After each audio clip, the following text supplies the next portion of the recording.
braving it. It is not completely full here, but those who are here are being heard. Miami won the toss, deferred the option to the second half. So the Dolphins will kick it off. Jason Sanders kicks to Richie James. Welcome to a little bit of history as the Dolphins and Chiefs start the playoffs towards the sideline here, fielded on the bounce for Kansas City, and moving up the sidelines, Justin Watson. He's out of bounds at the 31. That's when the Kansas City offense will take over. Patrick Mahomes II, Texas Tech. Isaiah Pacheco, Rutgers. Marquez Valdez-Scantling, Lakewood Junior Spartans. Rashee Rice, SMU. Richie James, MTSU. Travis Kelce, Cleveland Heights, Ohio. Donovan Smith, Penn State. Joe Thuney, North Carolina State. Creed Humphrey, Oklahoma. Trey Smith, Tennessee. Juwan Taylor, Florida. 21 points a game for this Chiefs offense, 7 below their average from last season. It was Leo Chanel, the linebacker, who fielded the kick. Mahomes throws off the hands of Kelce and incomplete to start, trying to get Travis going early. For Patrick Mahomes, lowest career stats of his 6 years as a starter. That was the regular season. We now hit the Mahomes season, where he has been brilliant. Here at Arrowhead, where he has won 9 playoff games. Of course, the record in the postseason's even better if you include the Super Bowls. He's 11-3 overall.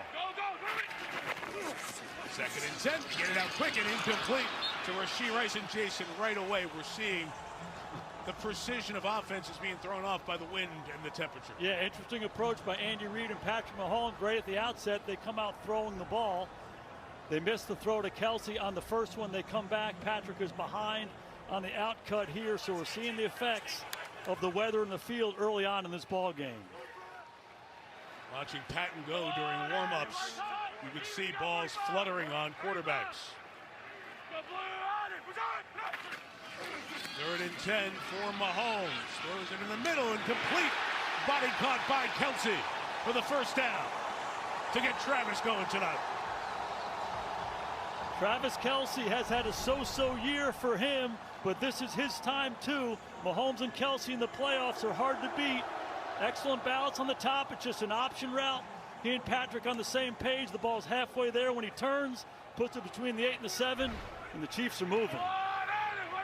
Jerry Rice has more catches in the history of the NFL playoffs. Kelce second. The 42, first run, Pacheco. Always a hard runner, keeps it going close to the 46-yard line. Emmanuel Ogbah, Christian Wilkins on the tackle. Second year in the league, out of Rutgers. What an impact player he's been. Yeah, and just the way he runs. It's all knees and elbows coming at you. And he's a hard guy to tackle any day. But when it's -4 and you're coming from South Florida, we're going to find out a lot about this Dolphins defense and their willingness to tackle that guy.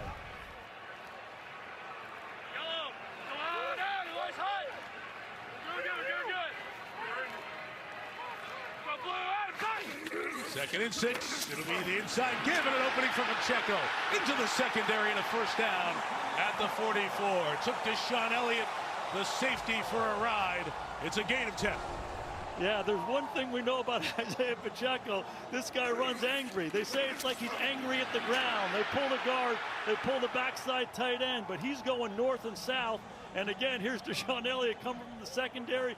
Brandon Jones, Pacheco going north and south and falling forward. The 44, Mahomes to Kelce, hands catch, and Kelce. Duke Riley takes him down along with Elliott. It's a gain of 8 for Travis.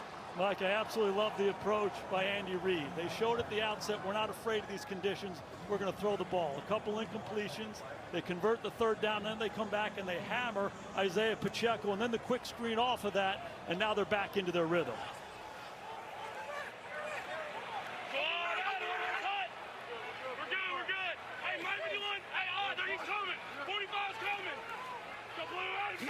Yep, Duke Riley is coming. Pacheco's going.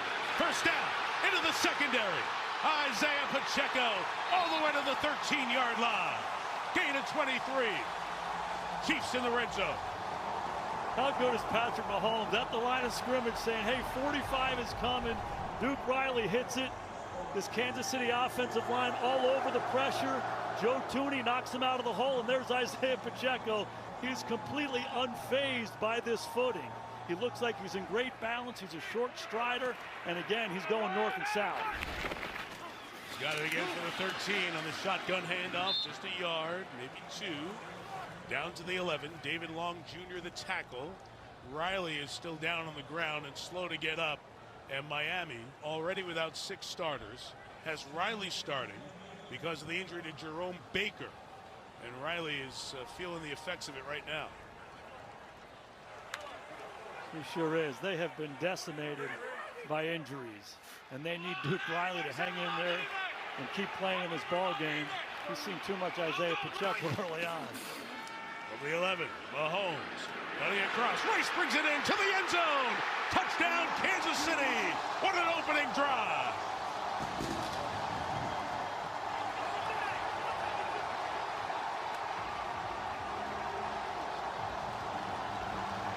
Mike, when you pull back and watch this Kansas City Chiefs offense, it's about number 15, it's about number 87 and number 10, and this guy right here, Rashee Rice, the rookie out of SMU, he's been the most reliable outside receiver for them, and he shows it right there. He just running the drag route across the field.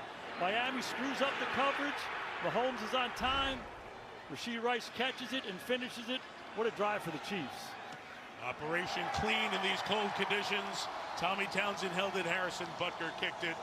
Opening drive, 9 plays, 69 yards. A couple of incompletions. Go, wait a minute. Is it going to be that kind of night? It's just like the Chiefs cleared their throat and said, here we go.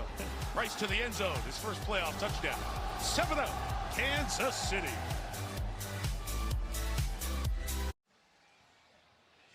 On the Thursday night before Super Bowl 58, the NFL's brightest stars recognized for the best plays and moments from the 2023 season. Tune into NFL Honors Thursday, February 8th, 9 Eastern on CBS and NFL Network.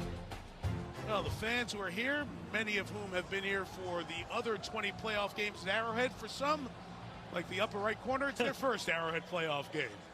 It's Taylor Swift sitting next to Travis Kelce's mom, Donna Kelce, watching as you see the many cars, the tailgating scene, which is usually top of the league here at Arrowhead, was not muted very much by the frigid conditions. They were hale and hearty and cooking and drinking and having fun tonight. Ball blows off the tee, so Harrison Butker will try it again. Patrick Mahomes with 3 of 5, and the players you highlighted on that drive, those are the only guys who touched the ball, Jason. Yeah, towards the end of the season, you can see that Patrick Mahomes and Andy Reid trust those guys. Pacheco, Travis Kelce, Rashee Rice, they featured them early on, and those guys came through. And at the back of Harrison Butker here, Barrios will let it go. Touchback, and here comes the Miami offense. Tua Tagovailoa, Alabama. Raheem Mostert, Purdue. Alec Ingold, Wisconsin. Tyreek Hill, Pearson Community College.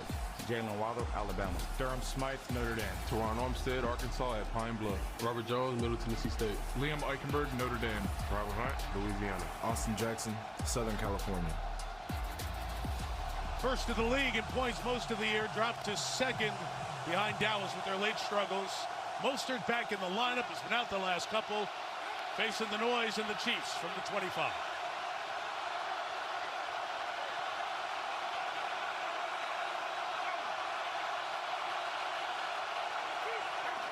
First playoff snap, Tagovailoa, they will pitch it. It's Mostert, it's a yard. Not much more. George Karlaftis and Nick Bolton were there on the stop. For Tua Tagovailoa, he started every game in this 2023 season, led the league in passing yards, top 5 in some other key categories you see there.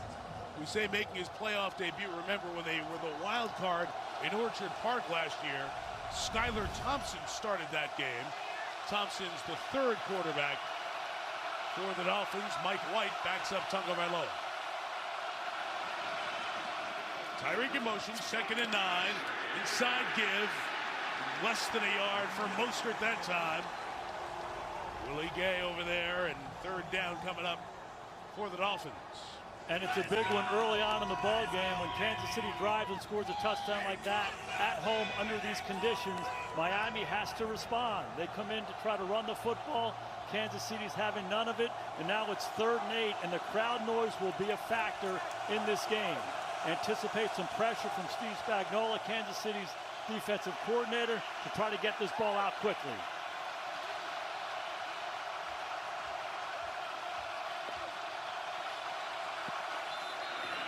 And we get whistles before it's a false start. False start. Offense. Number 73. 5-yard penalty. 3rd down. You mentioned the noise is Austin Jackson. The right tackle was guilty there.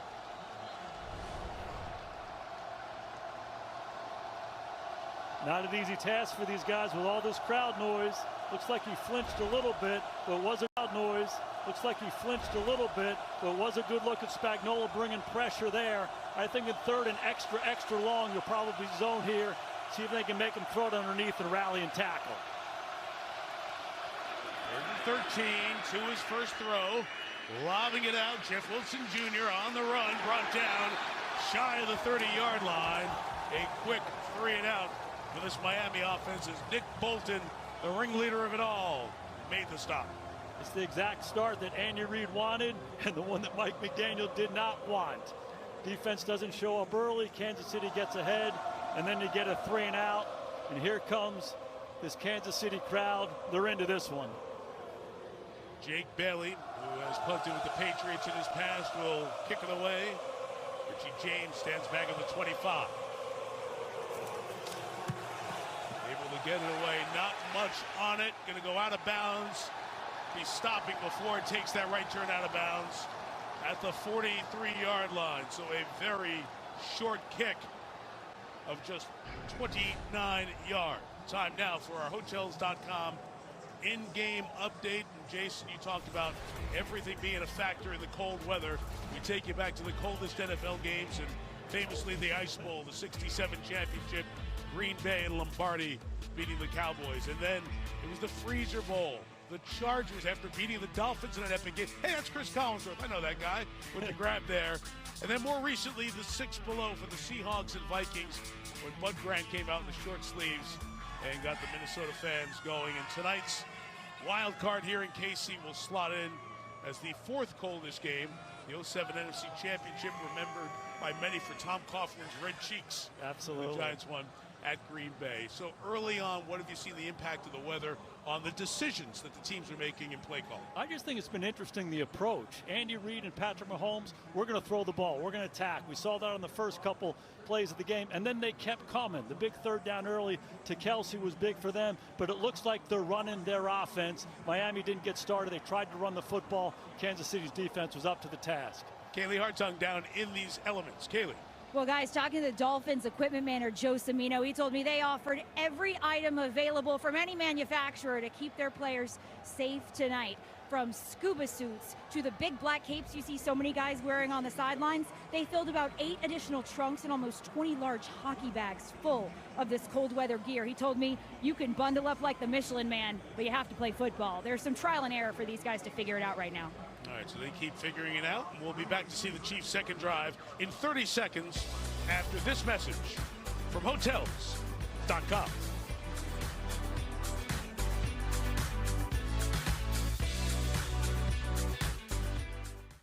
Experience the breathtaking global phenomenon written and directed by Christopher Nolan.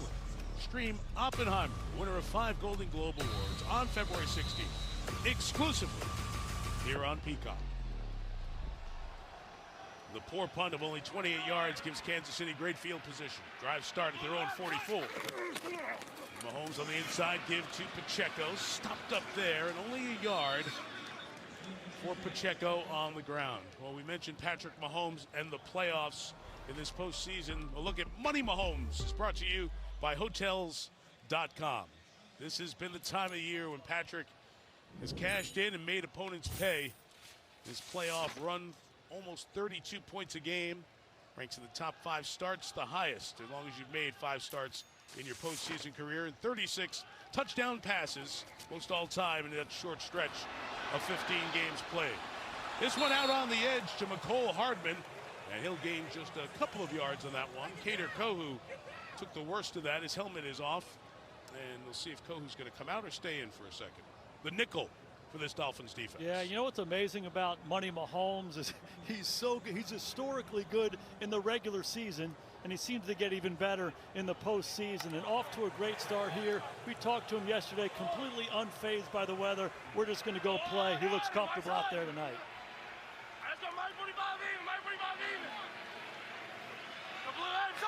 You're facing 3rd and 6, and pressure from the Dolphins. Picked up, Mahomes shot downfield, and incomplete. The wind definitely affected that as Hardman was trying to find a way to chase it down. Patrick wanted him to keep going, but he and McCole cannot hook up, and KC will punt it away. This is Hardman outside, and it's a double move versus an all-out pressure. So it's going to be man-to-man coverage on Eli Apple, and Hardman just a hard time kind of tracking where that ball is. They do a good job in protection, giving Patrick time to get it out. He gets it up there early. Hardman couldn't find it. It's a missed opportunity. And a note, Kadarius Toney, such an impact player at the postseason last year. In some headline plays this year, he is inactive tonight. Berrios gets away from it, and it'll be down by Kansas City. And Leo Chanel right around the 10-yard line. Halfway through this opening quarter, second. Tonight's aerial coverage from frigid Kansas City brought to you by Hotels.com. With that 4 below temperature at kickoff and a wind chill in the mid-20s below. Look at the lower bowl. Tons of fans in there. Maybe a few less in that upper bowl where you're getting whipped by the wind, but these Chiefs fans have shown up for another playoff game at Arrowhead. GEHA Field at Arrowhead Stadium. Devon Achane is the back. Drive 2 is a swing out to Jalen Waddle.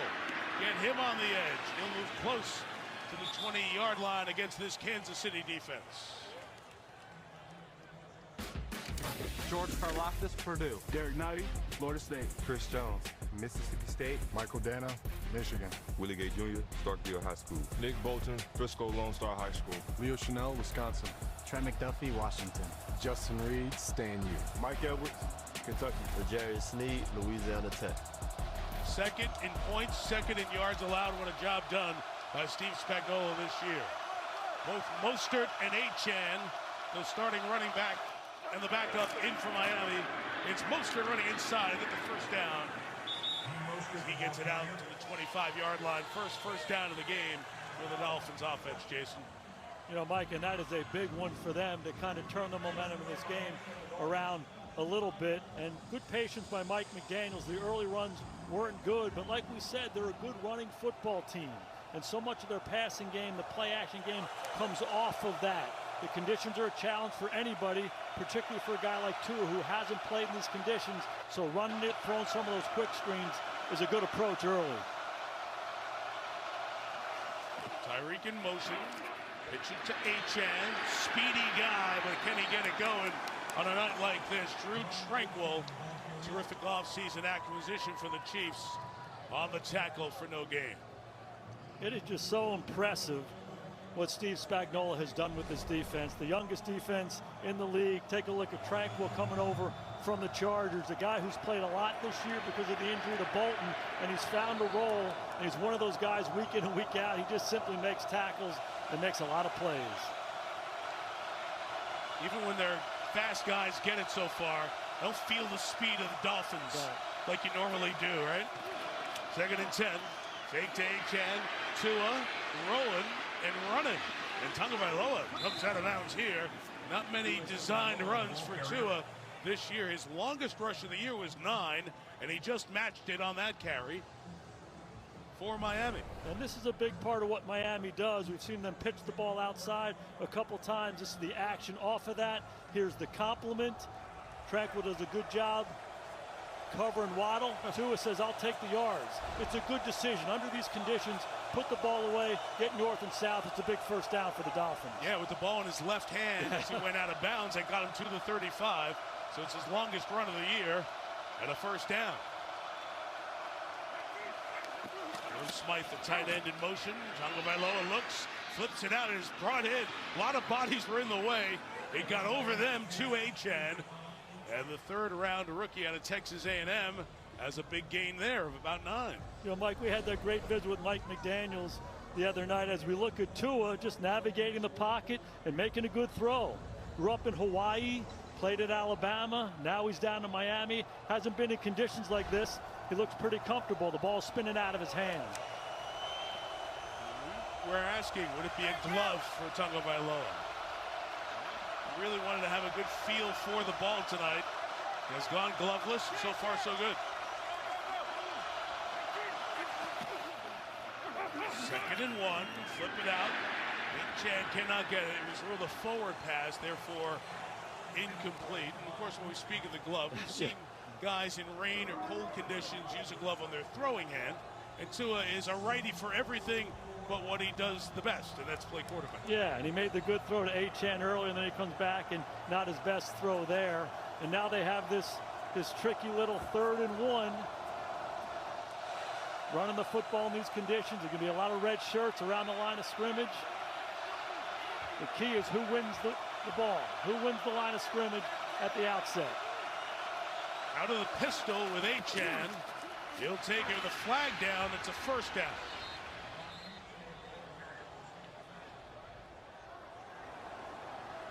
The early preliminary indication was against Kansas City, Miami, I should say.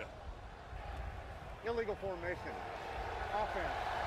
Number 11 covered up. Number 81. It's a 5-yard penalty. 3rd down.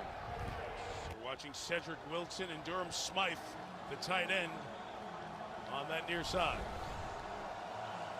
You see him right there. Cedric has to be off the ball covering up Smythe, but go from 3rd and 1 to 3rd and 6 in these conditions with this crowd noise. It's a big penalty early on in the game. And not what you expect from a 60-year player in the league like Wilson. No. Looks like man coverage. 35, Tua puts it up, high and intercepted. It's Mike Edwards in the back, coming up with the pick.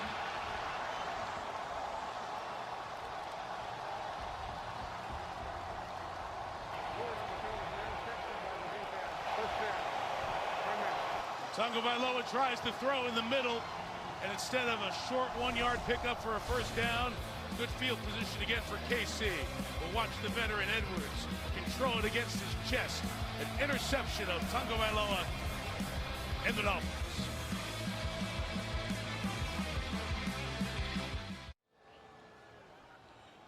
Mike Edwards in the starting lineup because of injury comes up with the interception. Had one during the season. As Tua Tagovailoa and the Miami Dolphins had something good going on the ground. But the mistake gives Kansas City the ball back with good field position for their 3rd drive. Last one started at the 44, this one the 42.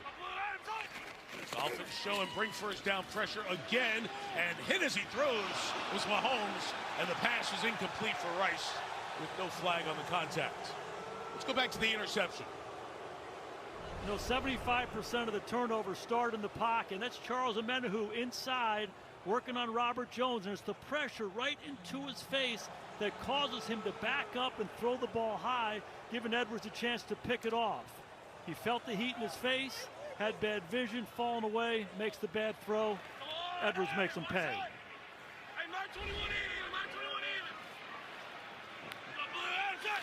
Side of 3 left in this first quarter. Mahomes all day to throw it in the middle. It's Rice. Rashee Rice.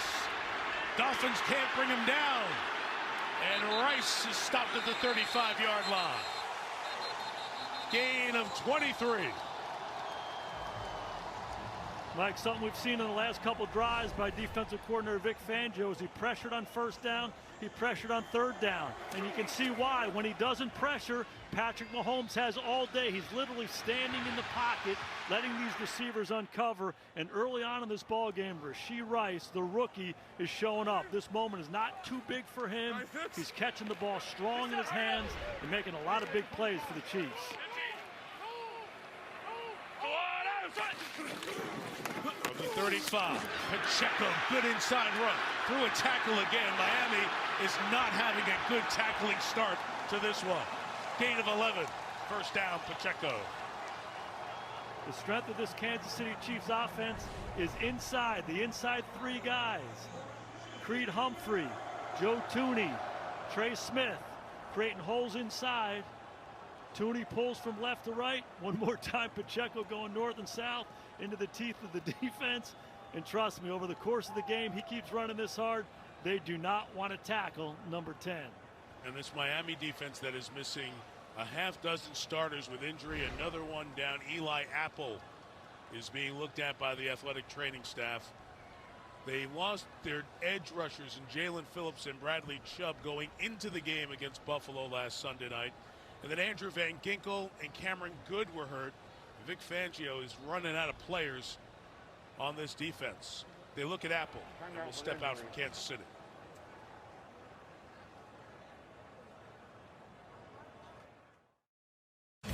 The NFL Pro Bowl games presented by Verizon. They're heading to Orlando since the AFC and the NFC facing off at the Skills Showdown Thursday, February 1st, 7 Eastern on ESPN. Then flag football, more skills Sunday, February 4th at 3 p.m. Eastern on ESPN and ABC, among others.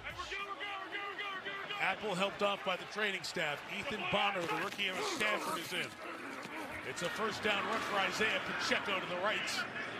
And Kansas City will gain 3. They've been good on the ground so far, Jason. They certainly have, and they've done it a lot of different ways. They like to pull guys. The all-pro Joe Tooney pulling from left to right. Again, Pacheco, north and south, right down the middle of the defense. Now it's Tooney and Noah Gray both pulling. Pacheco down the middle of the defense, and sometimes he just straight flies. There's a wide zone to the left-hand side. A lot of those red shirts knocking the white shirts off the ball, and Pacheco is running angry right down the throat of this Dolphins defense.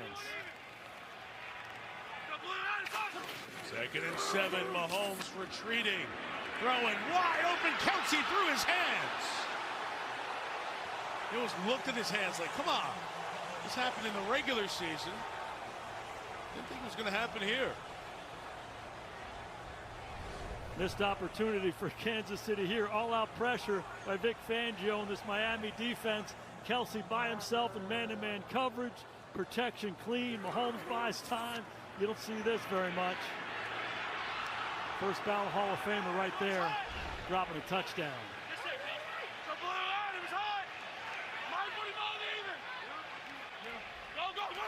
3rd and 7, a little extra pressure. Picked up, and it's Rice coming across. Good tackle by Bonner. The man we mentioned is in the lineup. He's going to be marked short, and it's 4th down. Great play by the rookie who's only played 12 defensive snaps all season. An amazing play. That guy's a big physical runner, and he's hard to tackle. Like what Patrick Mahomes is doing. He's playing within the system in the passing game. Coming across a couple times. We've seen Rashee Rice, the first option, throwing the drag. Here it is. Andy Reid going for it here on 4th and short. I like the decision. Fans are looking at the replay. They wanted a first down. Mahomes takes a timeout as the clock was running down. The play clock at 4. Timeout. 14 left in the first quarter. Kansas City, their first. The 32nd Look at the timeout. replays coming across. It's where the ball is when the first body part comes down. And on the stretch there, it's where the elbow is. Terry McCauley, our 3-time Super Bowl referee, with us in the studio. Terry? Yeah, Mike, it appears when that knee hits, he's got the ball fully outstretched. And that last shot we had before this one looks like it was at the line to gain. Kansas City would probably do good by challenging this. There you see, is it definitive enough there to have New York flip it? And it was a pretty close spot. They took the timeout. That is always the question, Mike. What's the definition of indisputable? Right. Because I agree with Terry. I do think, in fact, he's across that line, but is there enough evidence there for the guys to overturn it? And Andy Reid just dropped the challenge flag. And why not?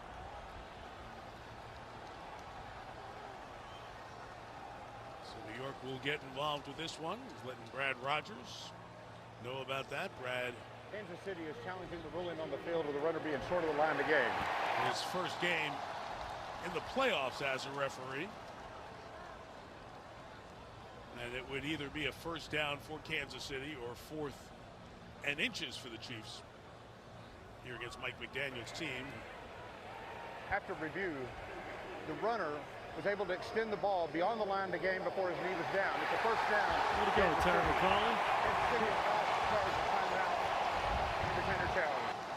That's Ernie Banks, not Terry McCollum. He's playing too today. He was with Noah and Todd for the first game, the Houston win. There you see the Rashee Rice extension as you look at the camera station right on the pylon there. And a good start for Rice.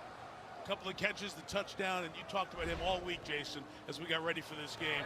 What an imprint he's made as the other guy in this offense. It's really impressive for a rookie.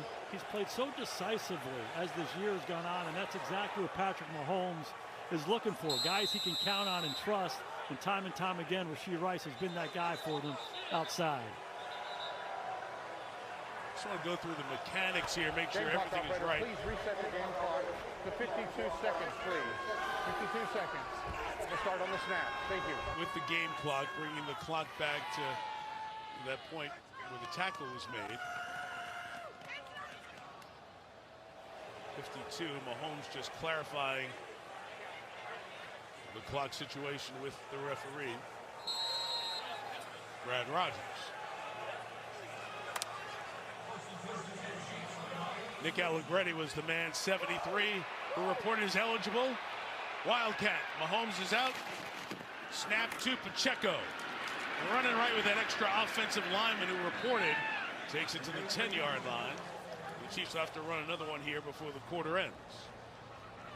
And we talked about the importance of the ball in the open, and time again, the Chiefs have not shied away from playing the way they play. They go Wildcat here early, give this Miami defense with a lot of new faces some different looks. Again, pull those linemen and give Pacheco a chance to run north and south. A good first down play for him. Pacheco to the left, trying to cut it up inside. Zach Sealer and Christian Wilkins. That combo that has been impactful for Miami this year makes the stop as the words go, and this first quarter comes to an end. KC with the touchdown, Miami a turnover, KC on the move. End of one with the score. Kansas City 7, Miami nothing. You're watching Super Wild Card Weekend, presented by Verizon.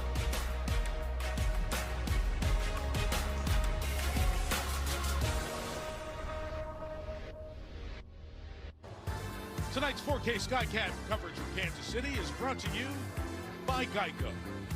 Temperature below zero, wind chill in the mid to upper 20s below zero. Mike Tirico, Jason Garrett, Kaylee Hartung on the sideline. The right side of the field had a problem with the tarp being taken off before the game. This is a very icy side of the field, so we'll watch footing down here. First snap down this deep.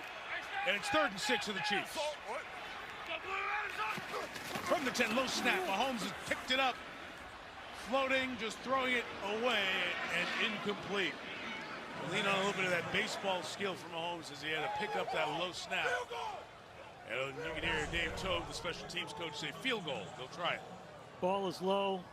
Mahomes makes a really good play just to snag it and keep the play alive. But he makes a better play just simply throwing it out of bounds. Know where you are in the field, know what you have, know where you are in the game. Seeing the big picture, making the right decision, giving Butker a chance to make this a 10-0 game. Terrific center, Creed Humphrey off target there. There you see Harrison Butker, and you see field goals when it's this cold are very tough. 47 the longest. This one's reasonable. 28 yards, and Harrison Butker, a big game, bad weather kicker, knocks it through. Kansas City takes a 10-0 lead on the Miami Dolphins. Well, Tyreek Hill, we have not spoken about him much, but his return to Kansas City, a chance to remember where we first heard about the Cheetahs. 6 seasons, 6,000 plus yards, 49 touchdowns, that Super Bowl that they won in South Florida. But then Jason going to Miami, 2 1,700 plus yard seasons, most receiving yards in the league the last 2 years, and 3rd most touchdowns with 20. Mike, he's the most dynamic and unique player in the National Football League, and the impact he has on a game is pervasive. The plays that he makes, how defenses play, how he opens up opportunities for everybody else, but also the energy and the swagger and the juice that he brings to the field, and he's trying to bring it tonight. Tough conditions for a guy like this, but he seems unfazed by it. That's going to be one of the challenges for Mike McDaniel right now. They're trying to run the football, but they have to make sure that number 10 gets his chances. Saw Tyreek, maybe you heard the NFL Films audio and sound from their game in Germany. The Chiefs won 21-14, went up to Andy Reid. He has maintained good relationships with the big guys here, Kelsey, Mahomes, Chris Jones, among others, but all business here in the playoffs tonight. Butker kicking, and he'll keep this on the ground. Alec Ingold, the fullback, fields it at the 19, and Ingold takes it straight upfield, and a nice return. Going to give Miami some good field position, Jason. Just one more thought on Tyreek Hill. We had a great visit with Andy Reid the other day, and he was talking about when they drafted him back in 2016. They drafted him as a kick returner in the 5th round, and he shows up, and Andy says, "Can you do anything else besides return kicks?" He says, "Oh yeah, I can play running back, I can play receiver, I can be your best receiver." Andy said his quickness, his speed, his endurance, his work ethic, and how smart he was. They put him to receiver. He was their best receiver in 2 weeks. And then started that incredible run that we showed you the stats the first 6 years. How can Mike McDaniel and Tua Tagovailoa get him involved in the game tonight? Raheem Mostert the back. Tyreek coming with him and going. Tyreek Hill, we appreciate Mike and Tua listening to our conversation. Well done, Coach. I love that. And in Mike McDaniel's offense, there's a compliment to everything they do. So you fake it outside, you go naked back the other way, and why not get it to your best player on an easy throw for the quarterback? He's throwing it 5 yards away, puts it right on Tyreek. It's like a running play for them, getting them started and getting number 10 started.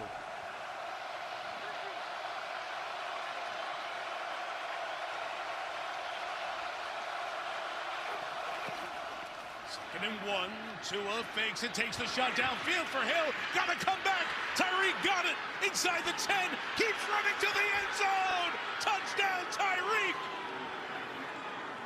A flag comes down late, the contact as the ball was in the air. But Tyreek Hill, quiet in the first quarter. 2 plays into the end zone. Pass interference. Defense number 22. That penalty is declined. Result of the play, touchdown. Ball over to his wife as Tyreek Hill gets to the end zone for the Dolphins' first score. Absolutely love the call. Put Tyreek Hill in motion. Does this more than anybody else. Give him a chance to get a running start and simply run by Trent McDuffie. 2nd and 1, they go play action. Throw it up to their best player. Tyreek Hill finishes it. He was gone, did a great job of coming back too. Jason Sanders. Operation good there, and Sanders bangs through the extra point.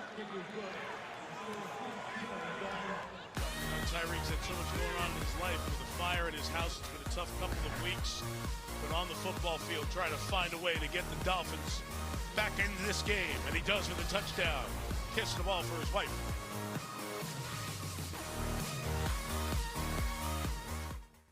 You know, do you want Saturday night on South Beach? Or do you want to be here at Arizona, where it's 7 below? The air temperature has dropped to 7 below now.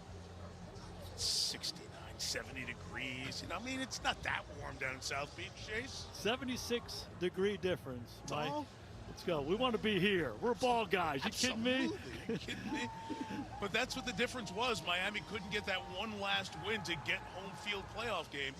But that's got to give them confidence, what they just did on those couple of plays, because they used what they need to use and got to the end zone. Yeah, get it to your best guys. That's what Kansas City has done. You know, feature Pacheco, get the ball to Rice, get the ball to Travis Kelce. For Miami, your best player is number 10. Excellent drive. 2 touches, big long drive, and they're back in it. Ball falls off the tee. Second time it's happened on this end, so Jason Sanders will try it again.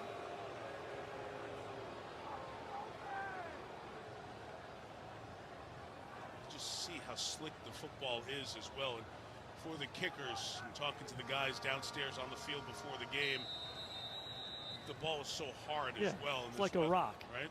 It's like a rock to kick. Sanders shortened his steps and just gives you the dribbler in the middle. And Leo Chanel takes the high bounce to the 19 and comes over to the left. He's going to be pulled down to the 31. Chris Brooks the tackle and a flag in the middle. As now the kickoff game has become the squib game.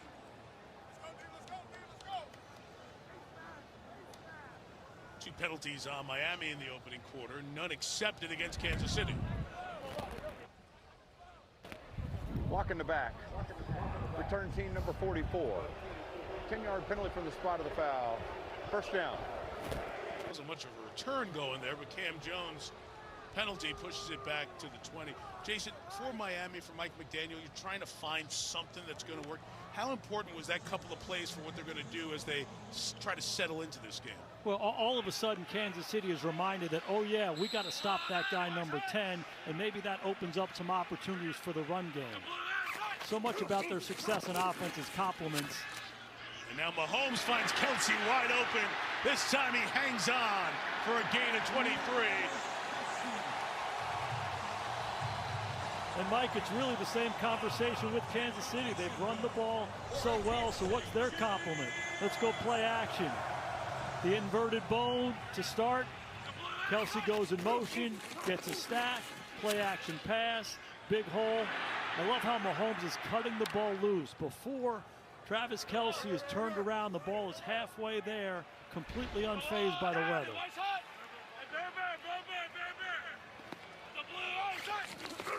The 42, Kelsey again on the ground, incomplete.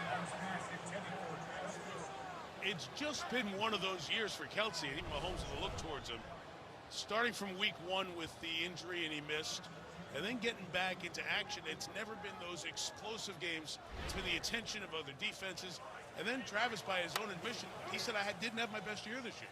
Yeah, and that's been tonight. It's been inconsistent. We've seen flashes. We just saw the big chunk punt gain on the previous play. He's made some big third downs, but also a couple big drops. Here comes pressure. Bringing the heat. Mahomes out to Rice. He's got it. Eli Apple back in the game. Tries to bring him down. Marking at the 48. We'll have 3rd and 4 coming up. A couple of minutes into the second quarter. Mike, I can't tell you how impressed I am with Rashee Rice in this ball game. Here's Vic Fangio one more time, bringing pressure. It's all-out heat. We call it cover 0. There's nobody left.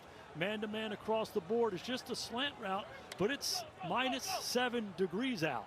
He's reaching out and plucking the ball in his hands. Made a number of big catches early on.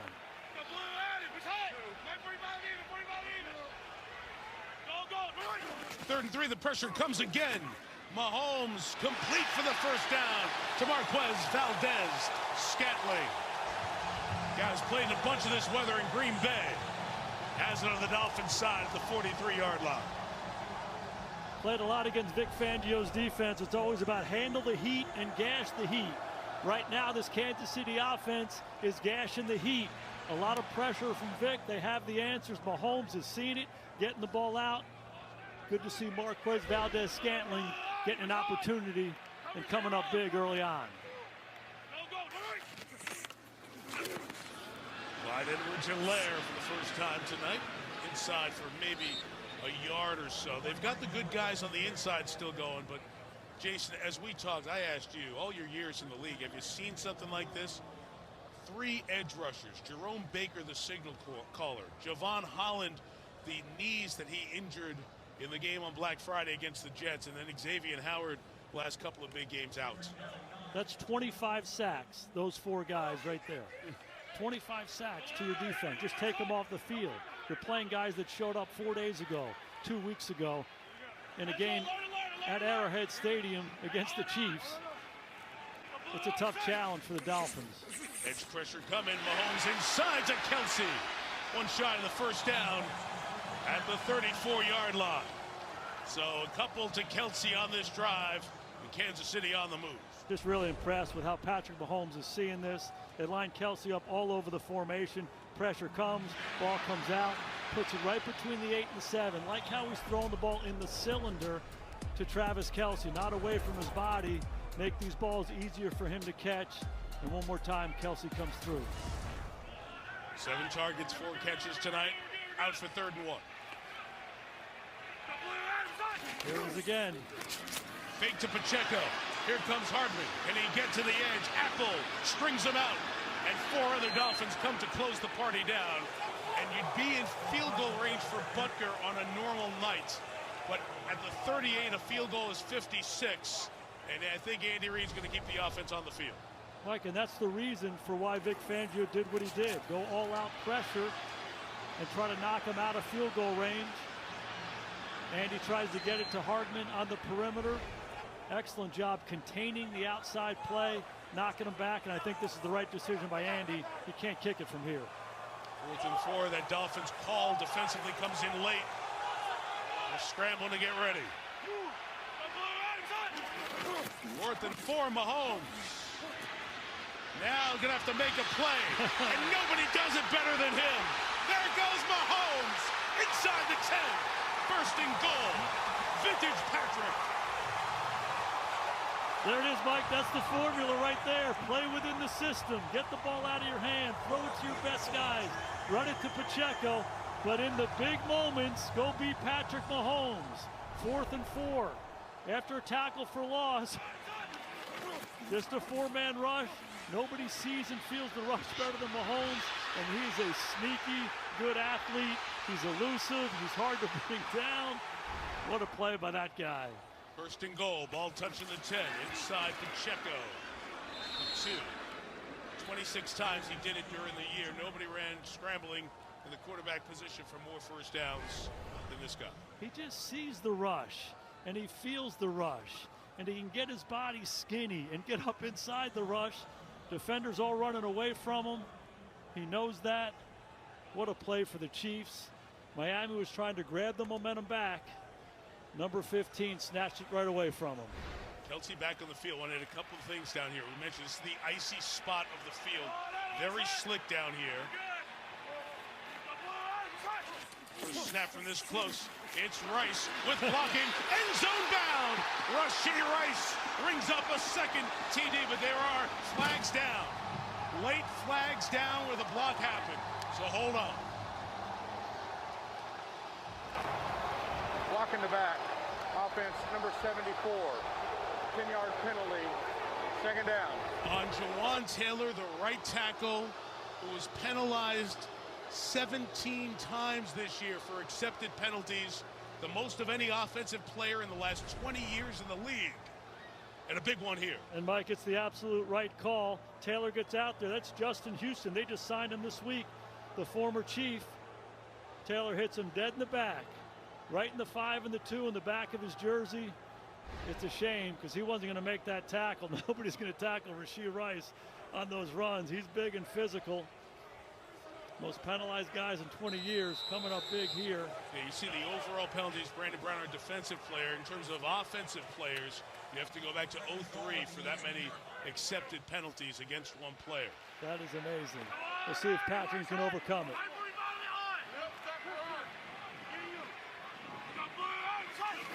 Hardman in motion. Fake to him. Mahomes has nothing. This is where he always makes something. Throwing to the sideline. Inbounds is Justin Watson. It'll set up 3rd and goal as Watson makes a big catch or two every game, it seems. Let's see if he grabbed it on the sideline. You know, that's vintage Patrick Mahomes. They faked the quick screen. They wanted to go off of that. It wasn't there. He buys some time. I think he's got them both down. Dragging the left. The right's in.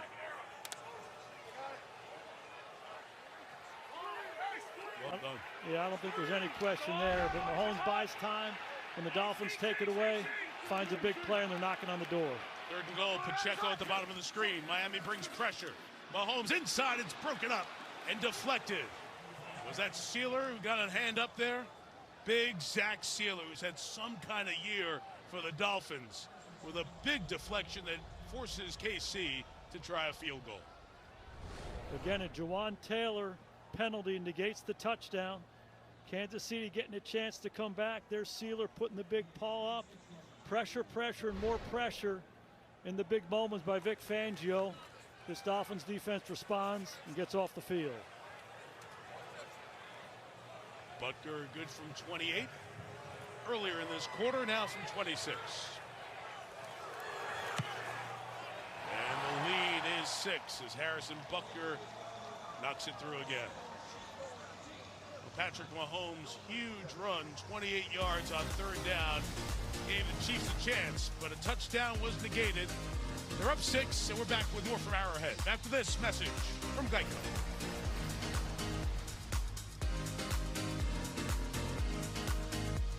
Beyond Deadpool and Zombieland. They all stream exclusively on Peacock.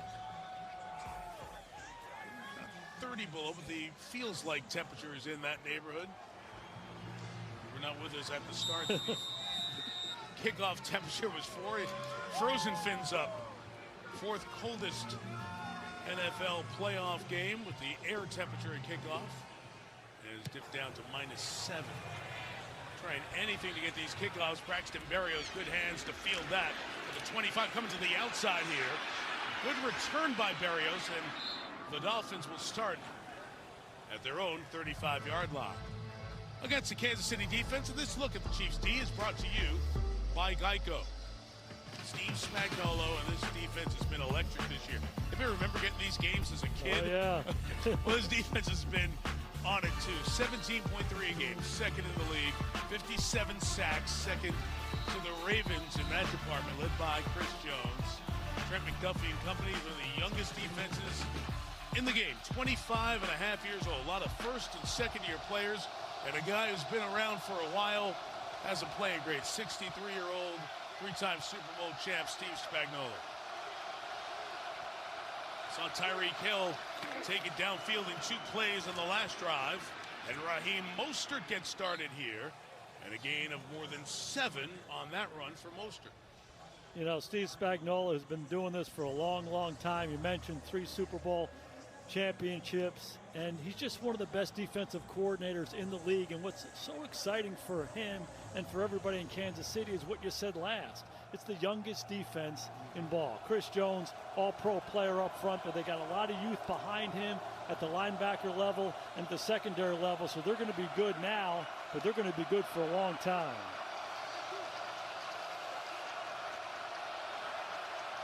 Second and 3, he's got 10 in the shot there, crowding the line a bit as Mostert gets the 1st down out to the 47-yard line. A couple of back-to-back runs. Let's go down to the frigid field in Caleb.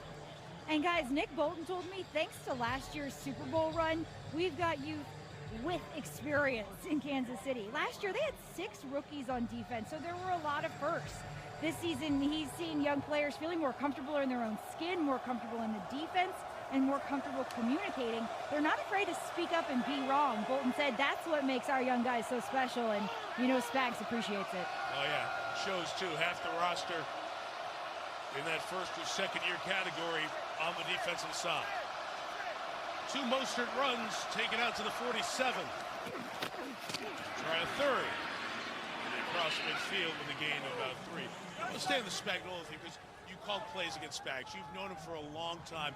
Was there like a headline, a thought that you had when you were going up against a Steve Spagnuolo defense? Yeah, the headline with Spags is you sit on the fastball. The fastball is pressure.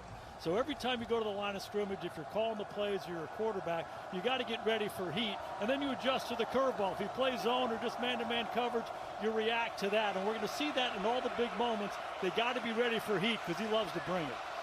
Heat's great tonight, by the way. Yeah. Just over midfield. 4 in a row here for Mostert. Good inside run. What a story Raheem Mostert has been this season. 31 years old, undrafted. You hang around the league 8 or 9 years. That's great. But then you go out and you score 21 total touchdowns, 18 on the ground. What Mostert has been able to give this Dolphins offense is that thundering speed, even at 31 years old. Very rare to see. Yeah, it's one of my favorite stories in the NFL. Anybody who loves football and loves human beings striving to be their best. He got cut 6 times in the NFL. Now 31 years old, scoring 21 touchdowns in the National Football League. What a great story. Love the guy. So 2 is going to take a timeout. The play clock running down before 3rd and 2. on a drive that has started with 8, 4, 3, and 6-yard runs by Mostert. So dive deeper into this story this season. The guy who was at San Francisco for a good part of his career. 21 touchdowns, tied current Niner Christian McCaffrey for most in the league. And more touchdowns than his first 8 seasons combined. He had 19 in those. And then when you look back at guys 31 or older, second oldest with a 20-plus touchdown season, John Riggins, the other one there. So you talk about a player, and it's how he's done it too, right? He has retained his speed into this 9th year in his career. Yeah, this is the Santa Monica Track Club. When you talk about Tyreek Hill and Waddle outside, you got Achane, and then you got this guy, Mostert at 31. They're as fast as any team is in the National Football League, and for him, time and time again, to do what he does, running inside, outside, shows up in the passing game. What a story. Tyreek out of the crouch, into the motion, 3rd and 2.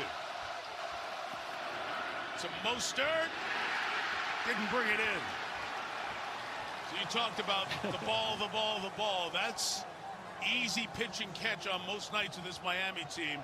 4th and 2, and McDaniel leaves the offense out. Yeah, it sure is, and the ball just comes out a little bit funny. Ball's out in front of Mostert, away from his body. He just can't corral it there, but that's a play that they make in their sleep when the conditions are right. The -7 and the wind chill showing up there. I like the decision by McDaniel to go for it here. Try to stay tight here with the Chiefs before we get into halftime.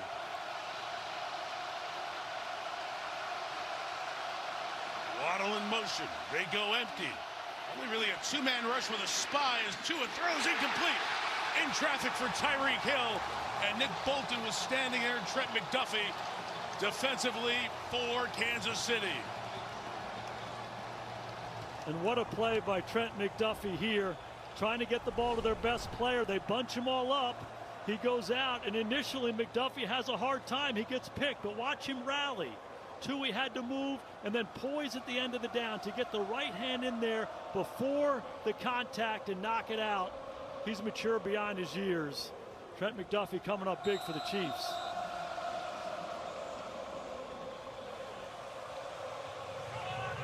Former first-round pick gives the ball back to Mahomes, the 45. Kelsey with 2 blockers. Pulls his way forward for 7 yards. Being brought down by Brandon Jones, the safety on the side. It could be a big moment in this game because Miami gets the ball to start the second half. Now the Chiefs giving good field position again here in this first half. Can they extend the lead out to multiple scores? Hey, it's a good debate. You know, a lot of people say, hey, McDaniel should punt the ball there and play field position. Hey, this is the wild card game against the Chiefs, the defending champs. I like the call. They just didn't execute it. Pacheco left. And one of the guys who's been added to this team over the last few weeks, Melvin Ingram, who closed playing the final 3 games with the tackle. It's amazing when you think about it. Like, you mentioned Melvin Ingram, talked about Justin Houston earlier. Bruce Irvin's on this team. They've been absolutely decimated, and they're bringing these veteran players, guys who have been really good players for a long time, but haven't played a lot of football lately, and they're out here in this environment having to make plays for the Dolphins. It's been impressive. Ingram's out there in coverage. Now he's going to come back down here. He's better when he comes Kelsey. back down. Now he's coming. Along with the pressure. Up top. Hardman wanted a flag. Doesn't get it. Incomplete. He thought Brandon Jones had him around the waist before he broke. It's 4th and 3. What will KC do? Both these veteran defensive coordinators are the big moments. They're bringing pressure and counting on their guys. That's Hardman running across the field, no doubt right there. Yep. Brandon Jones grabs him. It's a touchdown opportunity. I think Patrick's right. I think Hardman's right. Well beyond 5 yards, grabs him, turns him. Should have been a penalty. Terry, they missed that one. Absolutely, Jason. That is absolutely defensive holding.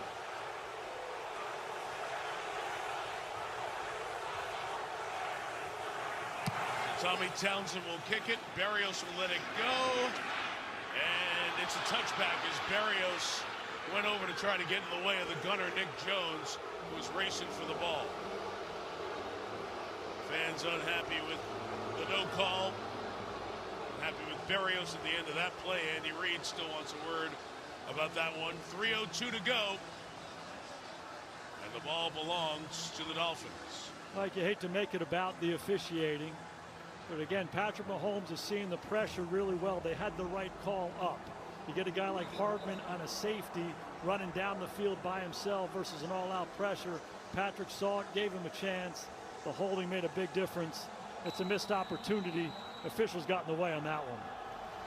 Very interesting. Andy Reid was very upset. The back judge came right over as he was switching sides and said something to Andy Reid, engaged him in a conversation. Andy didn't get the answer he wanted. Play clock running down. Dolphins were having personnel issues here as this drive begins at their own 20-yard line. Got the right guys in. Achane is the back. And Devon Achane will get 2 yards.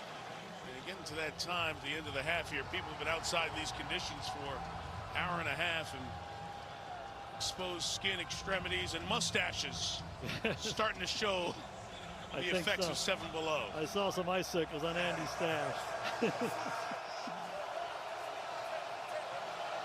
This is big here for Miami. They have to be able to sustain a drive. They'd love to be able to go into halftime possessing the ball and not giving Mahomes one more opportunity. 2nd and 8. There's Hill. Can't get going. Chiefs all around him. Karlaftis and Bolton and Snead. 3rd down coming up as Miami will let it run down to the 2-minute warning.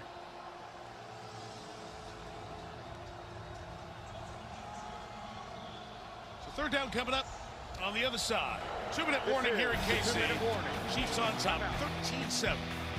On this frigid night, you're watching Super Wild Card Weekend, presented by Verizon.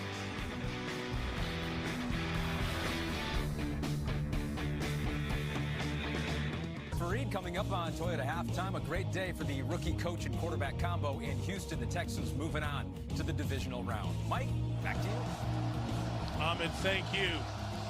During the 2-minute warning, fans just, whether the decisions were smart or not, making a bunch of noise. What a great atmosphere, these fans in these conditions. I don't think they're smart. No, I don't either. That gentleman, at least. 3rd and 8. Achane in motion, and a movement by Hill at the bottom will make it 3rd and 13. Full start. Offense. Number 10. 5-yard penalty. 3rd down. He matched up over there with L'Jarius Sneed. They saw each other for some snaps in the game in Germany head-to-head. Former teammate. You take a look at this. Oh, you know, he baited him there a little bit. L'Jarius did. You could see that being called the other way just as easily. That's right. It could be a delay of game if the defense baits the offense to do something like that. It was not. It's 3rd and 13. Achane on the move. Chiefs bring in 4. Tua will be sacked. It was George Karlaftis off the edge. He had 10.5 on the season and will force a punt as Kansas City stops it here at 1:55. He has 10.5 because he gets a lot of singles and he's learned how to take advantage of them. This is Karlaftis against the right tackle, Austin Jackson, up the field. Bulls inside. A little bit of a bobble by Tua, handling the football. Plenty of time for Karlaftis to get there. Just love how he comes up the field and drives inside. Sees the softness of the inside shoulder of Jackson and takes advantage of it. We showed you the top of the game. Tom Bahali banging the drum. He was very big in Karlaftis' development this offseason. Richard James got away from it because it was twisting in the wind in a short kick. But the bounce was nice. It takes it out to the 39-yard line. So the kick will be 51, and it will belong to KC at the 39. Tomorrow night, we go to downtown Detroit, where they're going to do something they haven't had in 30 years. A Lions home playoff game. And who's coming in? Their quarterback for 12 years, Matthew Stafford, against Jared Goff, the man he replaced in L.A. dripping with storylines. Lions and Rams, see it 7:30 Eastern Football Night in America on NBC and here on Peacock as well. You can't write this stuff, Michael. You talk about the script. That's the all-timer in the NFL script for the year. One timeout from Mahomes. Holding it, now throwing towards Kelsey, incomplete, and a flag. David Long Jr. was over there on coverage with Kelsey.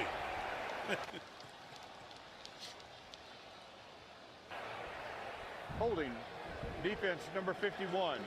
5-yard penalty, automatic. First down.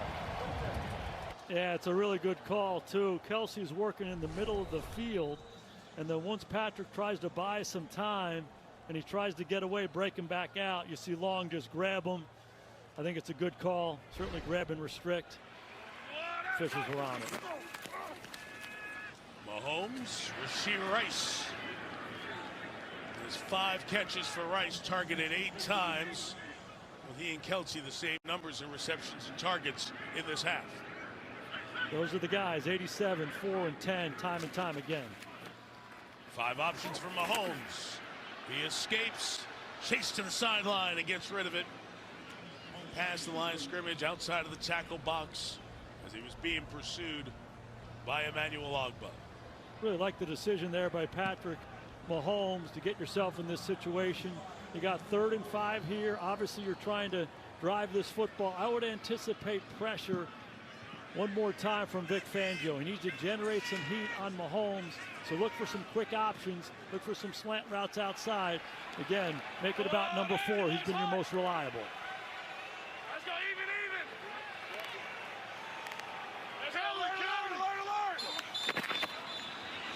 Alert. 3rd and 11.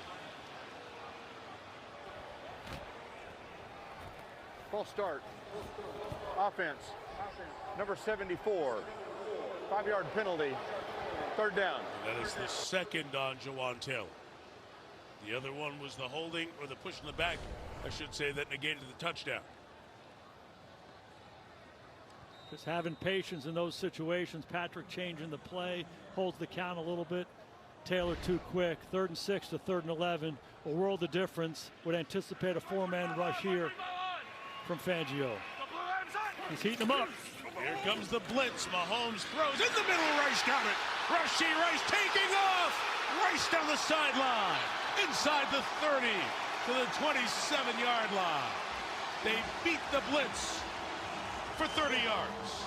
The blitz has been pretty successful for Miami, generating some pressure, but they bring in a 3rd and 11, and Patrick has been all over. Every time it comes, he's got a great answer for it. It's all out, it's man-to-man across the board, and throw it to that guy one more time. I love how he's reaching and extending and plucking the ball out of the air. It's -7 degrees. This is a rookie from SMU.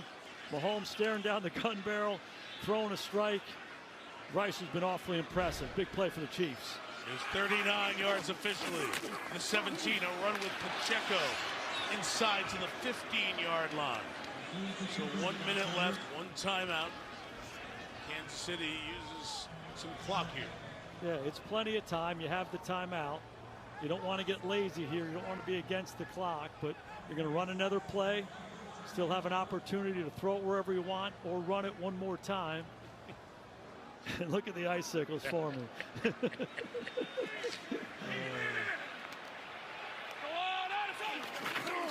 the 14, 4-man rush. Mahomes gets rid of it high. Pacheco gets banged inbounds there by Jalen Ramsey, forcing that timeout. Last one taken by Reed with 26 to go. Jalen Ramsey, the one star name left on the back end for the Dolphins. Kansas City, their 3rd. It's a 32nd timeout. So, of course, this game in the AFC, Houston has advanced to the NFL Final 8.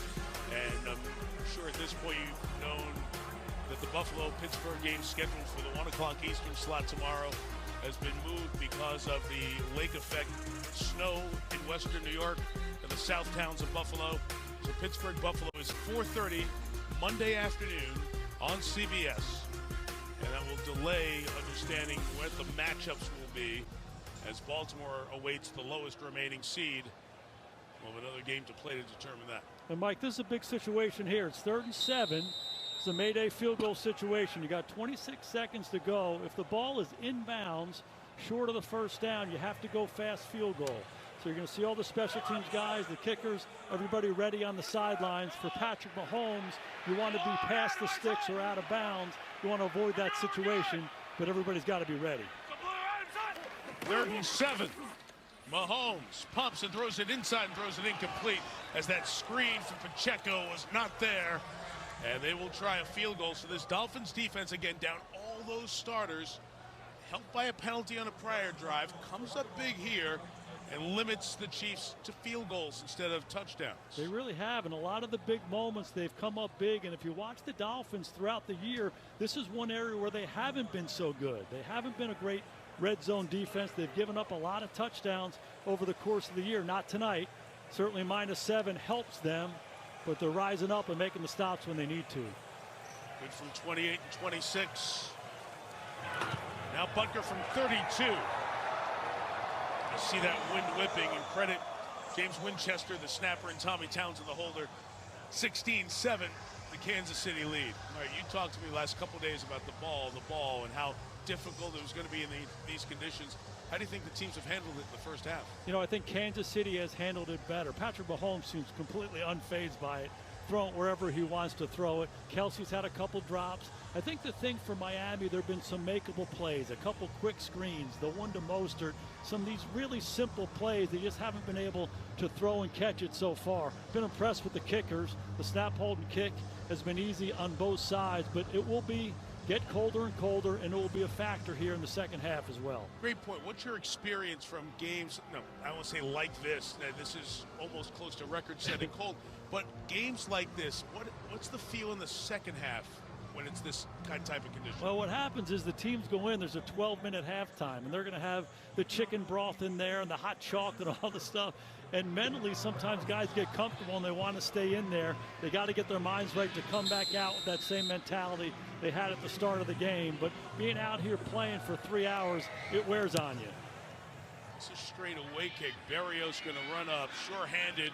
Good decision maker. Braxton's got it on the move across the 30 to the 31-yard line with 14 seconds left. And again, Miami gets the ball to start the second half. I think in this instance right here, Mike, you just take a knee and you go in, you get the opportunity to come out in the second half. You don't want something disastrous to happen with the ball and really put this game out of reach.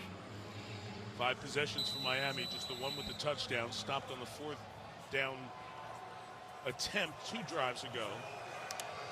And then the 3 and out for Mahomes. It has been scores on 4 of the 6 possessions. 3 field goals and a touchdown.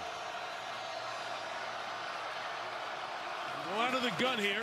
Tagovailoa will fake it to Mostert and take a shot towards Waddle, who's got it around midfield.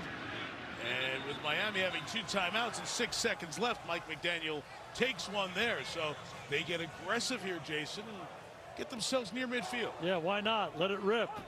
Excellent throw by Tua, and a really good job by Waddle coming back and making a play on the ball. Protection clean.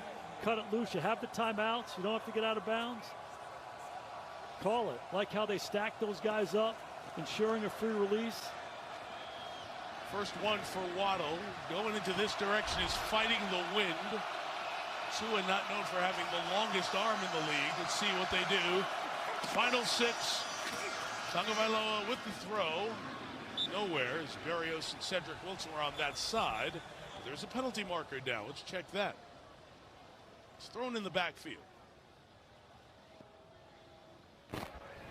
Illegal use of hands to the face. Offense, number 65.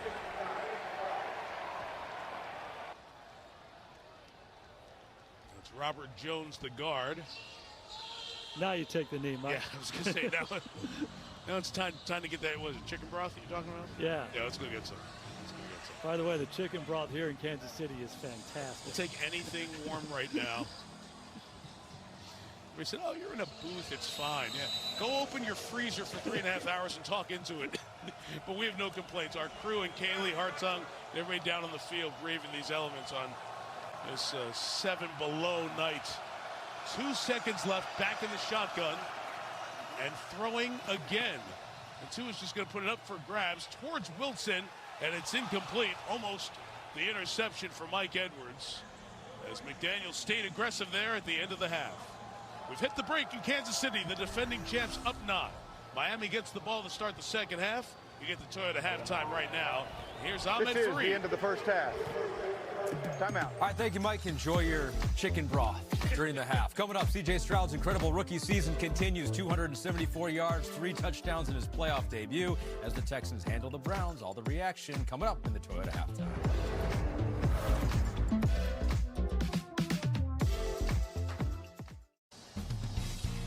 Back on this freezing cold night, many have gone to seek shelter at halftime. Fans filtering back into GEHA Field at Arrowhead Stadium. In the third quarter, we started at 4 below, fourth coldest playoff game in NFL history. We are down to 7 below, and it feels like 27 below with the wind. Tyreek Hill had a run like the wind touchdown for the Dolphins. 29th, 50-plus, tied for 4th in NFL history if you count the regular and postseason.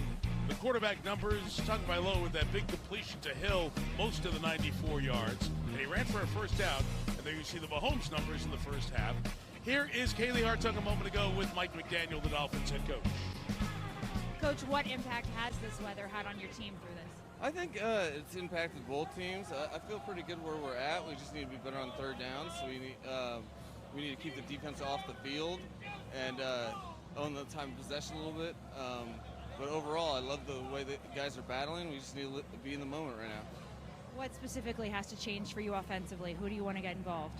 No, I think we just have to sustain drives. You know, we've been doing some good things, but we've kicked ourselves, and we need to be a little bit better on third down. Get the run game going a little bit, and just own the possession, so the defense can get warm up on the bench. Thanks, Coach. No problem. There's always some dry humor in there with Mike McDaniel. Thank Kaylee as we welcome you back to Super Wildcard Weekend presented by Verizon. All those yellow seats there, those are the suites, and it was an immediate evacuation of those suites for people to get warm, and they'll be filtering back in once this second half begins. And same true here in the bottom half. The Chiefs did as much as they could, including providing warming stations for the fans back in the protected areas, so when they did need to duck back, they could. So the Dolphins won the toss, deferred the option to this half, so they'll take the ball, and Harrison Butker will kick it off for Kansas City. Jason made a great point on the kicking. 3 field goals converted by Butker. That's the difference right now. It's been impressive. The snap, the hold, the kick, the operations have been clean. Braxton Berrios awaits, back at his own goal line, going to run up and take it from the 5. Had a couple of good returns here tonight. It's past one man. He's tackled around the 21-yard line by Nick Jones, I should say, for Kansas City. All right, I gave in. I went to the hat and gloves. You look good. I got cold there at halftime. It is function, not fashion right now. You heard Mike McDaniel, 0 for 4 on third down conversions, 0 for 1 on fourth down conversions. How does Miami sustain offense a little bit longer in this second half? I just think they have to be patient. They have to be better on first and second down. Continue to try to run the football. High percentage throws to get the ball in Tyreek Hill's hands. Not the downfield stuff that are lower percentage. Just give him a chance to catch it and run with it. If they start mixing that stuff in there, I think those third downs will come. This down had a double clutch on those throws, and the pass incomplete to Durham Smythe, as Nick Bolton had him in coverage. Smythe, the tight end, targeted for the first time tonight. Yeah, and you said it. He did double clutch. Some color flashed in his face. That was Willie Gay. Wasn't sure if Smythe was going to cross his face cleanly. He had to hold the ball and then was wide with the throw. One of the hallmarks of this Miami offense is the quick decisions. Get it out in 2.3 seconds. KC took away a look there. This is Mostert. A long handoff to Mostert, trying to use his speed to get him to the 25-yard line. It'll be 3rd and 6 coming up. You know, those are the very plays we're talking about, and they have so many different guys they can throw them to. They can throw them to Mostert and Achane and Tyreek and to Waddle as well. All those guys are dangerous after the catch, and they just allow them to have some positive plays. Now they get themselves into 3rd and manageable, and gone against Spags a lot in these situations. Remember, sit on the fastball. anticipate the heat, have some quick answers to get it out of your hand, and react to everything else. Saw the 0 for 8 extending back to the end of the loss in the final game of the NFL regular season to Buffalo. 3rd and 5. Tua, trouble, escapes. Going to try to run for it again. He gets hit by Bolton, shy of the first down. He ran for a first down in the first half, couldn't get there here, and it's a 3-and-out to start this series for Miami. Ends up being a 4-man rush, and they play man-to-man coverage behind it, and their guys win inside. Amenahu and Chris Jones, they do what we call a TT. They twist inside. The attention goes to Jones. Amenahu gets close, and just love how this second level of defense runs to the football when Tua runs it, keeping them short of the first down. The struggle for Jake Bailey here so far tonight, punting the ball. This is a better one, 46 yards. Richie James from the 27 is going to exit stage right and get out of bounds.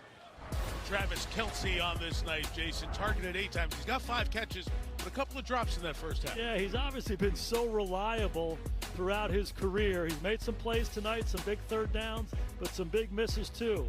The early 3rd down miss, the red zone miss, and then one of those screens. So if I'm Patrick Mahomes, I remember all the great times we've had together. I keep throwing it to him, but Travis has to make these plays. Their combo 1 touchdown shy of the all-time NFL postseason mark. Brady and Gronk, 15 touchdown connections in the playoffs. First down throw is knocked down as Agba off the edge got a hand on it and almost a big play. It's interesting. In that quick game, you'll see Kansas City a lot. They'll try to cut people. And Taylor in this situation, he starts high and then goes and cuts Agba. Excellent use of hands. Ward him off, get the hands up.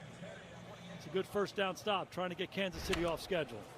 Emmanuel Agba, you mentioned Justin Houston before. He was a former Kansas City Chief as well, now in his 4th year with the Dolphins. 2nd and 10, shot for the tight end, Noah Gray. Brought it in just shy of midfield. Had 28 receptions on this season. Good connection at 21 there from Mahomes. This is a route you see Kansas City run a lot of. He's the point person in the bunch, and he's just going to run a corner route. It's man-to-man coverage. Kohu's got him in coverage. He's low and inside. Patrick throws it high and outside. And talk about a reliable player. Every time you throw the ball to Noah Gray, good things happen for the Chiefs. Isaiah Pacheco stopped in the backfield. Loss of 2, David Long Jr. Kaylee. Well, guys, during the half, I asked Andy Reid what gave him the confidence to come out here tonight so aggressive in these conditions. He said the answer's simple. My quarterback. He's pleased with the way Mahomes is getting the ball out. He says that's the key to handling Miami's defensive pressure. And I got the answer to the question everybody's wondering. Yes, he does know his mustache has been frozen. Intrepid reporting. Well done, Kaylee. Stay warm down there. Mahomes 16 of 28. And that 4th down, 28-yard scramble in the first half. He's got 5 in the pattern here. He's picking Kelce. Into Dolphin territory, the 45, but not down. Keeps going and gets the first down. A real no body part down. Kelce kept moving along. And that'll move the chains if it stays there. There's no doubt the ruling is right. Kelce does an excellent job keeping those body parts off the ground. Like he's doing back extensions. Turns around and gets up and finishes it. Eli Apple went down, couldn't bring him down. So 4 more on that. First down. The 41, Edwards-Helaire is the back. Mahomes got time, hit late, and it's incomplete. Melvin Ingram came busting around the corner there to try to get to him, but you can see that edge rush just isn't there, and he's standing back there with a ton of time in the pocket. He sure is, and if you look at the back end of this thing, impressive job by Miami matching some of the routes. It was a 4-man rush. Patrick wanted to throw one of the deep overs, and one of the defenders on the opposite side came and took it away, forcing Patrick to throw the ball away. And that's Vic Fangio. He's going to make some subtle adjustments throughout the game that typically screw up the quarterback.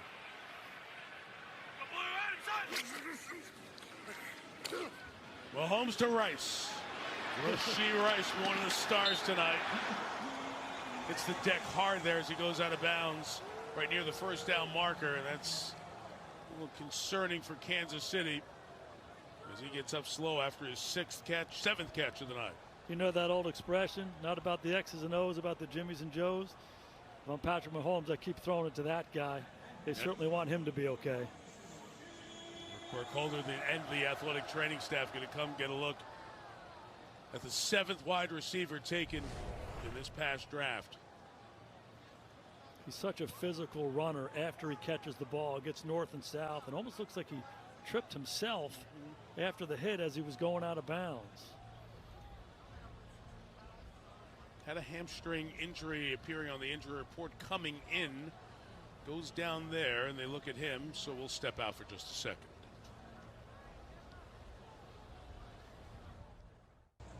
Rashee Rice walks slowly off the field before the Chiefs offense gets going. This look at the Dolphins pass rush is brought to you by AWS, and Jason's been a lack of edge rush so far. Yeah, one of the reasons you see Vic Fangio, their defensive coordinator, dialing up a lot of pressures is because their edge guys can't get home. Ogba getting blocked. Melvin Ingram, Justin Houston, a lot of these guys have not played a ton of ball for Miami. The Kansas City tackle is showing up big, giving Patrick Mahomes plenty of time to throw it. There is Ingram, 12-year veteran. First and 10 after the Rice reception. And a good, powerful run inside. Going for 10, 11 yards, and it's not Pacheco, it's Clyde Edwards-Helaire. Going for the walk to the 20-yard line. Finally brought down. Edwards-Helaire was the starter. Pacheco took his job, but Edwards-Helaire still brings the intensity for this KC team. Yeah, he showed he can run angry too. Gets hit about the 5 and 7 yards down the field. He keeps churning. His offensive linemen come pushing from behind, and Kansas City ran the ball so well in the first half, and they have to continue to get back to that to put pressure on this Dolphins defense. Good 1-2 punch between Pacheco and Edwards-Helaire, and love the physical attitude of this Kansas City offensive line controlling the line of scrimmage. Kansas City. Play clock was running out. Andy Reid. It's a 30-second timeout. Patrick Mahomes both recognized that. Andy wanted a reset of the play clock. And wondering why, Brad Rogers gives him an explanation. But it is a timeout. KC will have 2 to go. Chance to remind you, in Seth MacFarlane's new Peacock original event series, your favorite foul-mouthed teddy bear takes it back to 1993. A prequel coming-of-age story about the early days of Ted and his best buddy John. You can stream Ted now, only on Peacock. It's the downtown area here in Kansas City. Revitalized and refurbished over the last 20 years and come out here to these stadiums. This opened in 1972. 8 miles southeast of downtown. Everybody huddled in the Arrowhead Cold. It's the Truman Sports Complex, it was called at the beginning. The original concept was to have a rolling roof that would cover the baseball and the football stadium back and forth. As you look across at the home of the Royals, all snow covered. You're only a few months away from sweating in the sunshine over there, right? From the 20, out quick to Kelsey in the open space. Jalen Ramsey brings him down. That's good on good there, and Ramsey brings Kelsey down in the open field. A little bit of help as well, a gain of 4. That last couple plays, the Chiefs are showing the importance of being a physical football team in the second half of this game. We saw it on the run, and this time this is Travis Kelsey, the stiff arm, running north and south, simply going to try to run over Jalen Ramsey, who's a big physical guy himself, but they want to instill this mentality as they try to finish out this ball game. 2nd and 6. Mahomes back again, climbing through the pocket and taking off as Mahomes gets inside the 10 and the 5. Hit hard there at the 2-yard line. Mahomes accelerated, got close to a touchdown. It's going to be 1st and goal. This is what Patrick Mahomes does, and he's been really decisive all night long when he runs. Climb up in the pocket, he looks for a little bit, and then he keeps going. really disappointing by the secondary of Miami. This is not Isaiah Pacheco. They should come up and they should tackle Patrick Mahomes. Too many guys O-laying him, letting them make those yards, and they're knocking on the door inside the 5. Pacheco inside is stopped there, bent backwards. You saw the crack in Mahomes' helmet there as he went to make that contact. I saw that piece fly. I wasn't sure what it was. Here it is on that hit with Deshaun Elliott, a runner there as he lowers his head, and that red piece comes off the helmet. They finally hit him at the end of the down, and they almost break his helmet. They do. You'd like to see the officials come in here and make sure he swaps that thing out. That's not good ball for anybody. 11th play of the drive, 2nd and goal. Mahomes looks for the end zone, not there, and now he's going to go to the other side and just get rid of it. It's incomplete, brings up 3rd down as Mahomes was retreating. It's one of the oldest goal line passes in football. You go play action, you have low crossers and high crossers, and he's trying to get the throw all the way back to the backside. Brad Rogers just stopped the game as he saw Mahomes' helmet there. They're going to take Mahomes out here. Now, does he have another helmet ready to go? He does. Edwards-Helaire is going to make the replacement with the helmet, and they're going to let them do that without a timeout and just stop the game for an equipment change and stop the play clock, which is kind of interesting. You don't see that without having to take a timeout. Obviously, player safety is important, but sure. And I know it's penalized Mahomes. For. Yeah. I know it's Mahomes, but yeah. I'm surprised they didn't have to use a timeout to do that. Terry McCall is exasperated. I don't know about exasperated, but, equipment change. They've stopped the clock. He really should have to go out, or they take a timeout. So 3rd and goal. Mahomes from inside the 3, back to pass, throwing back in the end zone, nothing there, and incomplete. So it's interesting. It's a quick change with Mahomes, and you always have the radio and the communication back there with the quarterbacks. There's usually a second helmet for comms from the offensive coordinator of the QB. Nothing here. They'll try another field goal. And again, it's pressure one more time, bringing Duke Riley.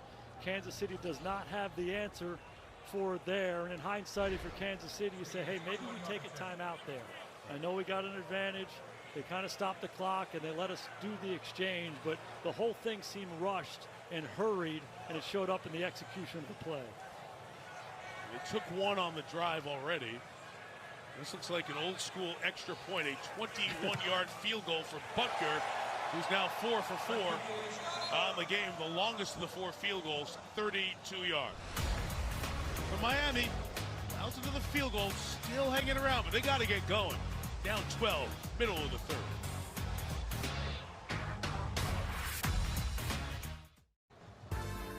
On this below zero night here in Kansas City, our aerial coverage is brought to you by AWS. Patrick Mahomes had that helmet break with the contact with Deshaun Elliott earlier, and they're still having troubles trying to get the backup helmet to fit properly for Mahomes. So Chiefs working on that on the sideline. Got to get a bucket that fits him right. Doesn't seem right now. Yeah, all the quarterbacks, they have the backup helmets yes. with the communication system. Touchback. Miami will take over at the 25. Take a look at our next-gen stats powered by AWS. Hey, Mike, Tua's holding the ball much longer than he has all year long. Coming into the game, 2.32. There's a lot of movement in this game. The protection's been pretty clean, but he's been holding it and throwing the ball down the field much more than he has all year long. Not quite that quick strike, get the ball out of my hand, as we've seen throughout the year. Let's see if they get back to doing some of that. So Tagovailoa and the Dolphins will take over at their own 25-yard line. And they needed a spark in the first quarter. They went to Tyreek Hill. 2 plays later, he's in the end zone. Toss here. Devon Achane to the left for a couple. This Chiefs run defense has been good tonight against Miami, and they are missing one of their key guys up front. Derek Nottie is out for the remainder of the game with an elbow injury. Key player up front for KC as they continue to work on the helmet and get the fit right for 15. That's priority 1 right now. Dolphins just 5 first downs. This is their 7th drive. Tagovailoa. Complete to Durham Smythe. He's a couple shy for the first down. It's Drew Tranquil in the open field. Jason, you said it earlier. Nick Bolton was hurt a good part of this season. Drew Tranquil ran the ship from the middle and did a really nice job. Those guys do a great job running the ball. Now we got a 3rd and 3 here, Mike, and I would anticipate man-to-man coverage by Kansas City. So if you're Miami, you want crossing routes, you want pick routes, you want rub routes, you want to stack your receivers up and see if you can wriggle them free. If not only man-to-man, it looks like pressure. No Chris Jones in the game in the front for Miami. Inside run, Achane fighting to get there. He's going to be short. What's McDaniel going to do? They're a half yard short. 6:20 left. You're a dozen down. I think he's going to go for it. And I think you should go for it. You said it, 5 first downs in the ball game. They haven't moved it at all. This is an opportunity to stay in this ball game. Next gen stats say go for it. Need inches. They're in the pistol. Hand. Achane got it. First down. Much needed for a Miami team that had been devoid of conversions. 0 of 6 on 3rd down. 0 of 1 on 4th down until there. And just like the whole sequence, they run it on 3rd and 2. They don't get it. They come right back and they get on the line of scrimmage. They had a play they wanted to get to, disorienting motion when you bring Tyreek Hill across, and then you run the ball north and south. Achane showing he can run the ball between the tackles as well.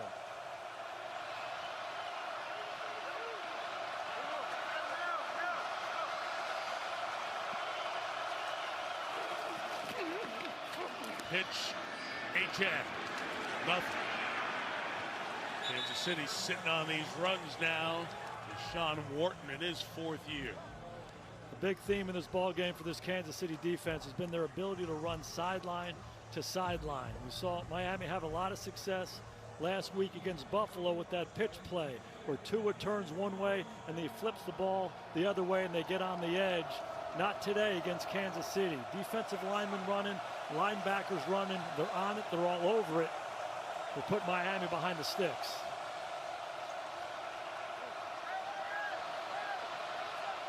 Two-thirds of the way through the game. Dolphins sitting on 7 points.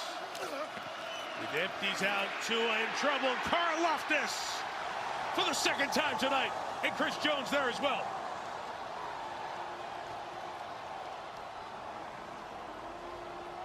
Pressure, pressure, and more pressure. Miami loves to get to empty. They motion to empty, and that's a trigger. You see Drew Tranquil coming off the left-hand side for Tua. Terron Armstead has no choice. He has to come down and block the guy closest to the quarterback. That frees up Karlaftis. Pressure on one side, pressure on the other side. Another sack of Tua. Now it's 3rd and long. Looking like man-to-man coverage outside. Hill in motion, guarded by Snead. 3rd and 14. Can Achane get through the traffic and get there? Looking to get back to the line. Nick Bolton, the stop there. And this Miami offense that felt unstoppable early in the season has scored 40 points in almost the last 11 quarters. Another good look at Steve Spagnuolo. Pressure on 2nd down, comes right back on 3rd down. They show man, they go to zone. It's a zone pressure. They make the tackle. Heat, more heat. They're getting home, disrupting this Dolphins offense. Jake Bailey's kick goes nowhere. Got a good bounce, though, so it's going to turn out to be a 37-yarder. And the Chiefs will take over at their own 28, leading by 12. Time now for the AWS Next Gen Stats in-game update. And we go to Tony Dungy and Rodney Harrison to warm things up. Guys? Hey, Mike, it's cold down here, but that Kansas City defense is hot. They have been playing outstanding run defense.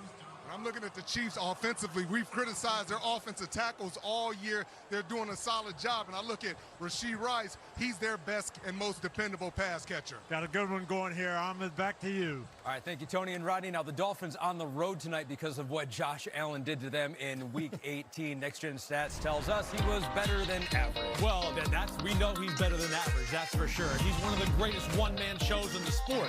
Can beat you with his legs, has one of the strongest arms in football. I mean, come on, are you kidding me? Fade away, 50-yard bomb on point down the field. And of course, this was one of the That's what plays kills today, you. right? I mean, is this Jim Brown or is this Josh Allen? I mean, he's running over defensive tackles and DBs and everybody. A phenomenal player. Looking forward to his matchup. I just love how he spread the ball around last week. You saw that as a throw to Kincaid, a throw to Diggs. Everybody got a catch. Shakir had over 100 yards. That's when they're at their best. Keep Diggs on the field. He dictates coverage. No doubt about that. We're going to get to see Josh Allen against the Steelers. That game, though, so much snow in Buffalo, they postponed it till Monday. That means 2 games tomorrow. You got the Cowboys and Packers, followed by the Matt Stafford Bowl, Jared Goff Bowl, Rams, Lions on NBC. Back to the third quarter, but first, if AWS can do this for the NFL, imagine what they can do for your business. Deal or No Deal is back with an island twist, more adventure, more risk, and way more money. So Deal or No Deal Island. It premieres February 26th on NBC and streaming here on Peacock. Kansas City Chiefs trying to do what New England Patriots last did a couple decades ago. Repeat as champions. That's the helmet of Patrick Mahomes. Cracked down there with that hit by Deshaun Elliott. New helmet fitted, in place, ready to go. Pacheco's brought down. Malik Reed, who came up from the practice squad with the tackle. Kaylee, what about that helmet?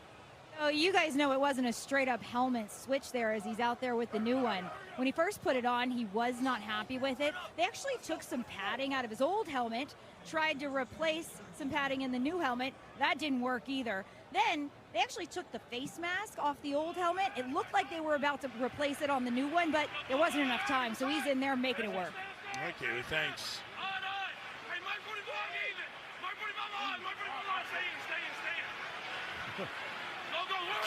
I guess Pacheco's staying in, and Mahomes going up top. Hardman couldn't get there. Incomplete. There's a flag down, back by the quarterback. A couple of them, matter of fact.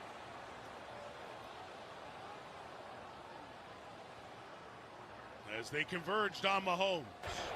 Personal foul. Roughing the passer. Defense, number 29. 15-yard penalty automatic. First down. Brandon Jones on the blitz. Just absolutely love Patrick Mahomes' ability to see the field and to communicate. This is a good call. You can't hit the quarterback low there. It's good to see Patrick getting that front foot out of there to avoid injury. But the communication before the snap, stay here, they're coming, recognizing the coverage in the back end and taking another shot down the field. This guy is really impressive. Jones was stumbling in there. The responsibility to stay above the knees and the thighs at best.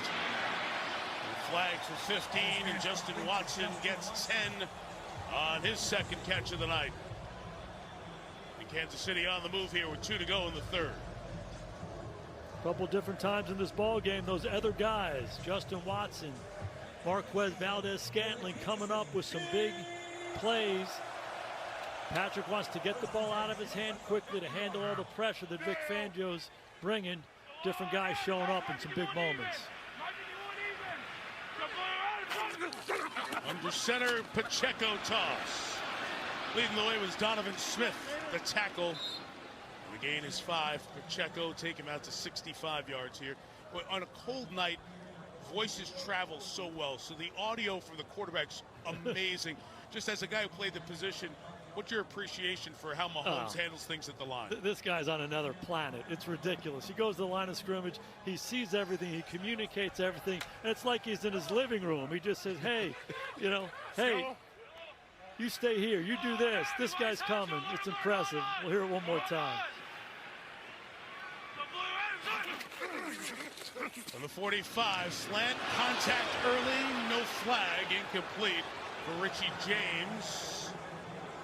Ramsey was there, and it'll be 3rd and 5. The slants have been really good, but this is Ramsey off coverage. Watch how he looks inside. He's not only seeing the receiver, he's looking in at the quarterback, and he drives on it.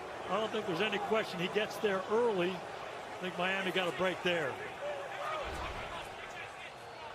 It is getting so windy on the field. This is the second time in the last few minutes the ball is just blown from where it was put down because of the gusting, swirling winds.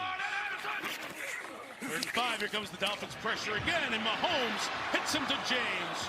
Slips and falls, he's contacted by Coe. It's a first down inside the 40-yard line. This time and time again in these moments, Fangio bringing pressure. Patrick sees it, there's a quick option built in, and it's not just going to Rashee Rice and to Travis Kelce. Different guys stepping up. Richie James, veteran receiver, reliable guy. Throw it to him, converting it. Patrick's been on fire, and it's -7 out. Inside the 40, Pacheco for a yard. As we get towards the end of this third quarter, Kansas City Chiefs 3 points, Miami none. In the third, and the Chiefs are a quarter away from yet another Andy Reid playoff win. Through 3. This is the end of the third quarter. 19-7 Kansas City on top. You're watching Super Wild Card Weekend, presented by Verizon.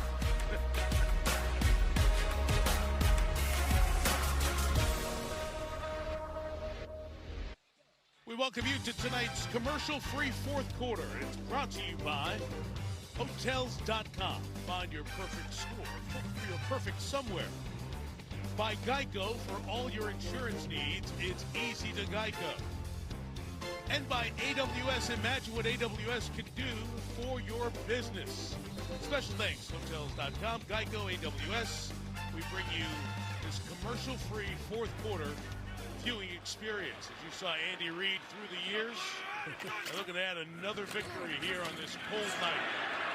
Isaiah Pacheco inside the 30, right around the 25, but a penalty marker is down with that hole opened up. Holding. Offense. Number 65. 10-yard penalty. Second down. Trey Smith, the guard, caught there. It's a well-blocked play, but when he gets to the second level, he just reaches out and grabs. Physical at the line of scrimmage.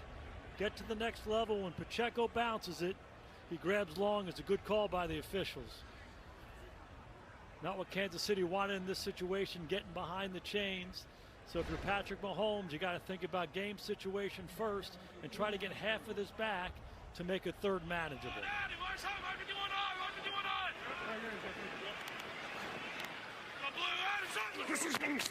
From the 45, protected again, rips it, Rice again. Rashee Rice injured in the third quarter. Looking good here in the fourth. 29 yards and he's over 100 in his playoff debut. Yeah, you can get half of it back or you just get it all right now. This is Rice lined up on the left-hand side in the slot, and he's just running a deep over. It's a four-man rush. This Dolphin rush can't get there. Patrick Mahomes sits in the pocket, allows Rush to clear to the other side, and watch the throw. Consistently hitting him in the face. A good hands catch by Rice.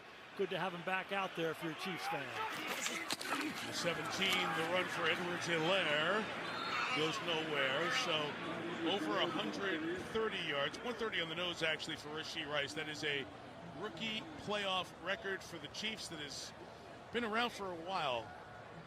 To 1971. How about that? He's one of those guys that just jumped out of the tape when you watched him as this year went on. He's been so impressive how mature and decisive he plays, and he's showing that. Done a lot of different things, been a lot of big plays all night long for the Chiefs. Former first-round pick Elmo Wright had the record. Second-round pick Rice has it now. Mahomes hit as he throws, incomplete. It was the pressure from the linebacker, David Long. I'm laughing at Mahomes. He's kind of pointing over there and said, yeah, somebody was over there. And the officials are discussing this now. And this is what Miami has to continue to do because they can't get home with a four-man rush. They keep bringing pressure. We call it cover zero. There's no one in the middle of the field. Man-to-man coverage across the board, and they get home. We're looking at the intentional grounding, and I think they're right. He's in the pocket. Negotiation. I don't think there's anybody close. I bet they throw the flag. They will. They'll drop it. So the officials come together for the conversation. Intentional grounding. Offense. Number 15. 10-yard penalty. Loss it down. Fourth down. And I could see Patrick's argument. He has Watson working from left to right, but he's in the pocket. There's a free rusher. He clearly tries to get it out. Watson's nowhere close. It's a good call. And really good teamwork. Again, here in the playoffs, it's not the regular crew that work together the entirety of the season. They're the best officials in positions as we go through the depth of these playoffs, and they all got together, 4 of them eventually, with a conversation, that determination. So Lawson now brings up 3rd and 20. Got to think field position here, Mike. Get the ball out of your hand, make the field goal easier. So just bring it for Miami as Mahomes escapes and throws it sideline. Nobody's over there. Was he out of the tackle box? The flag comes down again here. Let's see what this one is. I think it might be roughing the passer. Mike McDaniel's look at disbelief. He was drifting out of the pocket there, again, trying to get out of the tackle box.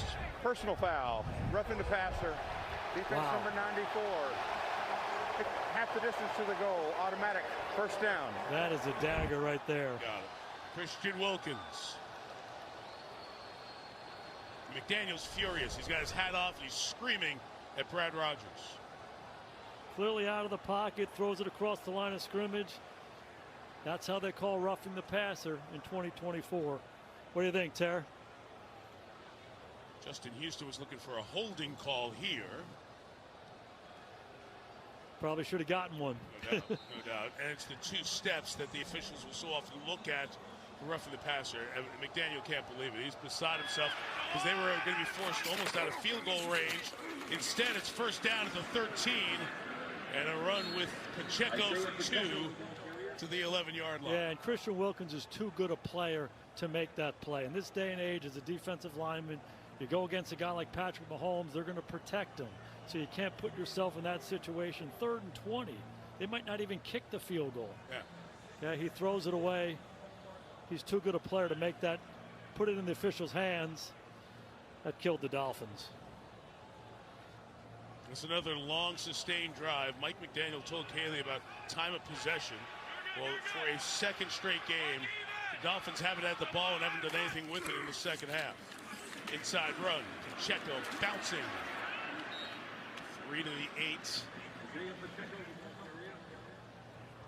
73 yards, Pacheco on the night. Miami only has 15 yards in the first 18 minutes of this second half. Offense doing nothing. The defense is out there, shorthanded and on the ropes here. Yeah, they've been so impressive down here. Kansas City 5 trips into the red zone, only 1 touchdown. Let's see if they can do it again. And again, coming into the game, they haven't been that good in the red zone. This will be a big stop for them. They bring the pressure. Mahomes gets it out quick. Edwards-Helaire could not be dragged down and got the first down. Clyde Edwards-Helaire through the tackle of the backup Elijah Campbell. And it's 1st and goal for Kansas City. Really impressive by Edwards-Helaire, really bringing some new life. Pacheco brings an energy. Edwards-Helaire brings an energy. It's a good hands catch away from his body. He's simply not going to go down in this situation. Spins, churns, keeps his balance, lunges forward. Another huge first down for Kansas City. Goal from the 3, direct snap. Pacheco fakes the pitch, bounces left into the end zone. Touchdown, Kansas City.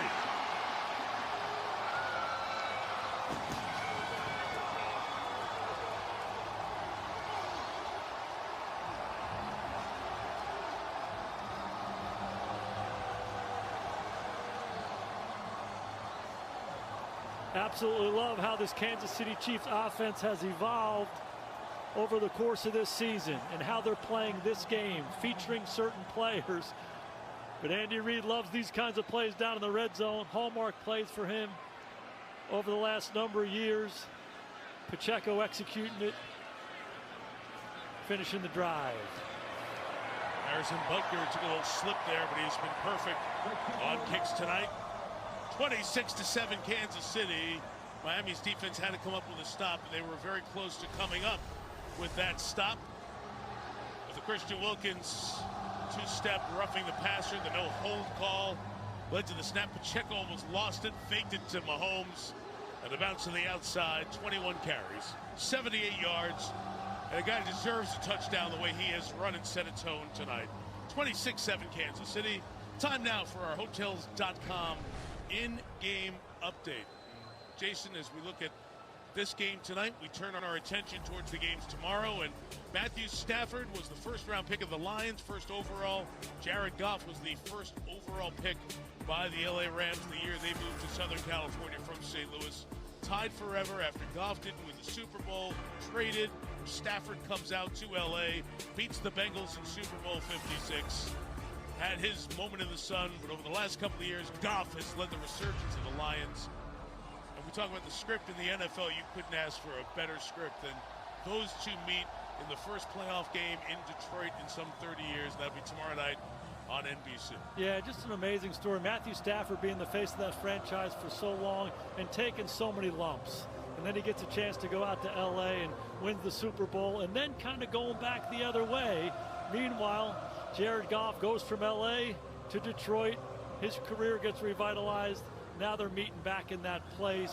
Great stories for both guys. Love Dan Campbell's team in Detroit. Been amazing how they built that the right way and how they play. Love what Sean McVay's done as well, revitalizing that team. It's going to be a heck of a ball game. You get a chance to do it. Be there with Chris Collinsworth, Melissa Stark tomorrow night, talking to the folks around that game, Stafford and Campbell and Goff. Everybody knows it's going to be a unique atmosphere. Lions haven't hosted a playoff game in 30 years. There hasn't been one in downtown Detroit since 1957, the last time they won the championship, because the Lions played north of the city in Pontiac, Michigan. Bobby Lane? Time you say Bobby Lane, you got it. So that big one tomorrow night.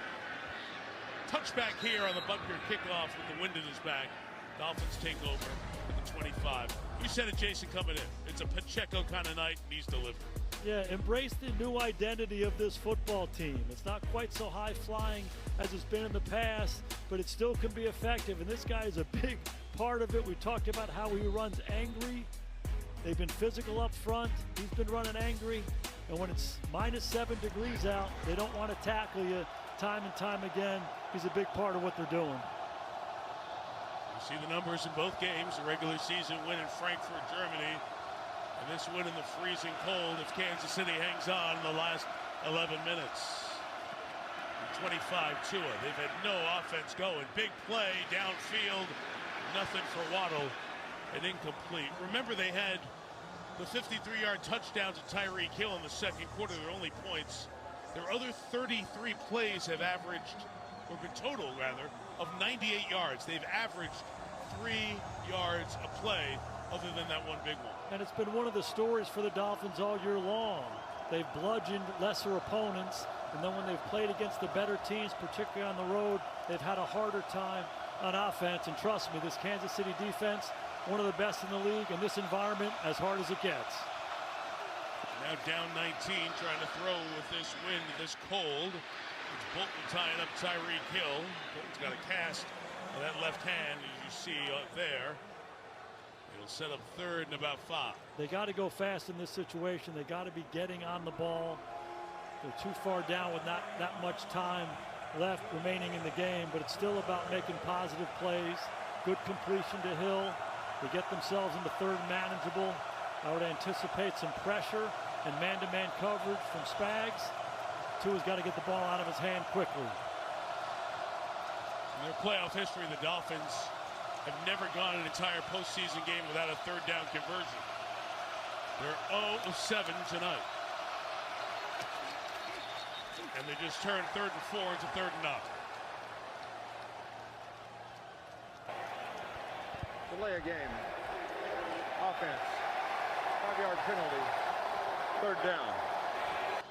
You see Brad Rogers with as much of his face covered. A lot of the folks doing that. Game clock operator. Please set the clock to 10 minutes and 15 seconds, please. 10:15. Thank you. I know we're playing here at night, and the temperature's cold. It's going to be just as cold at 1 o'clock tomorrow afternoon. Temperature is not forecast to get above 0 at all tomorrow in Kansas City. This polar vortex is freezing the Midwest. 3rd down, to a toss. Waddle got it. Is that Waddle? No, check it. It's Wilson. Cedric Wilson on the side brings it in. And it's a first down at the 44-yard line for Miami. Finally convert one. And obviously a big third down conversion, throwing the ball to Cedric Wilson on the corner route. It was a two-deep safety. The underneath coverage took the underneath receiver, leaving Wilson on Connor on the back end. Tua made a big-time throw. Wilson seeing more action. The former Dallas Cowboy guy you got to know during your Dallas days. Played more when Waddle was out of the lineup. The 45. Tua to River. Craycraft open in the middle. It's about as open and as good timing a play as we've seen from the Dolphins all night. And that's their signature play. If you watch the Miami Dolphins play offensive football week in and week out, that throw comes up more than any other. They try to attack the underneath coverage and then run a post route in behind it. An excellent hands catch by Craycraft. Two good throws back-to-back by Tua.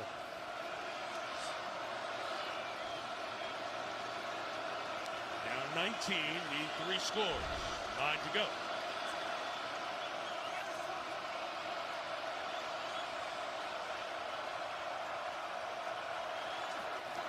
36 to Mostert. In the open field, Mostert is brought down by Bolton. Watch him run to the ball, Mike. You spit the ball out to Mostert, one of the fastest guys on the field. And before you know it, there's a swarm of Kansas City Chiefs not allowing him to get started. I like the idea. Get it into one of your playmakers' hands, a high percentage throw. Look at these guys. Excellent by Bolton.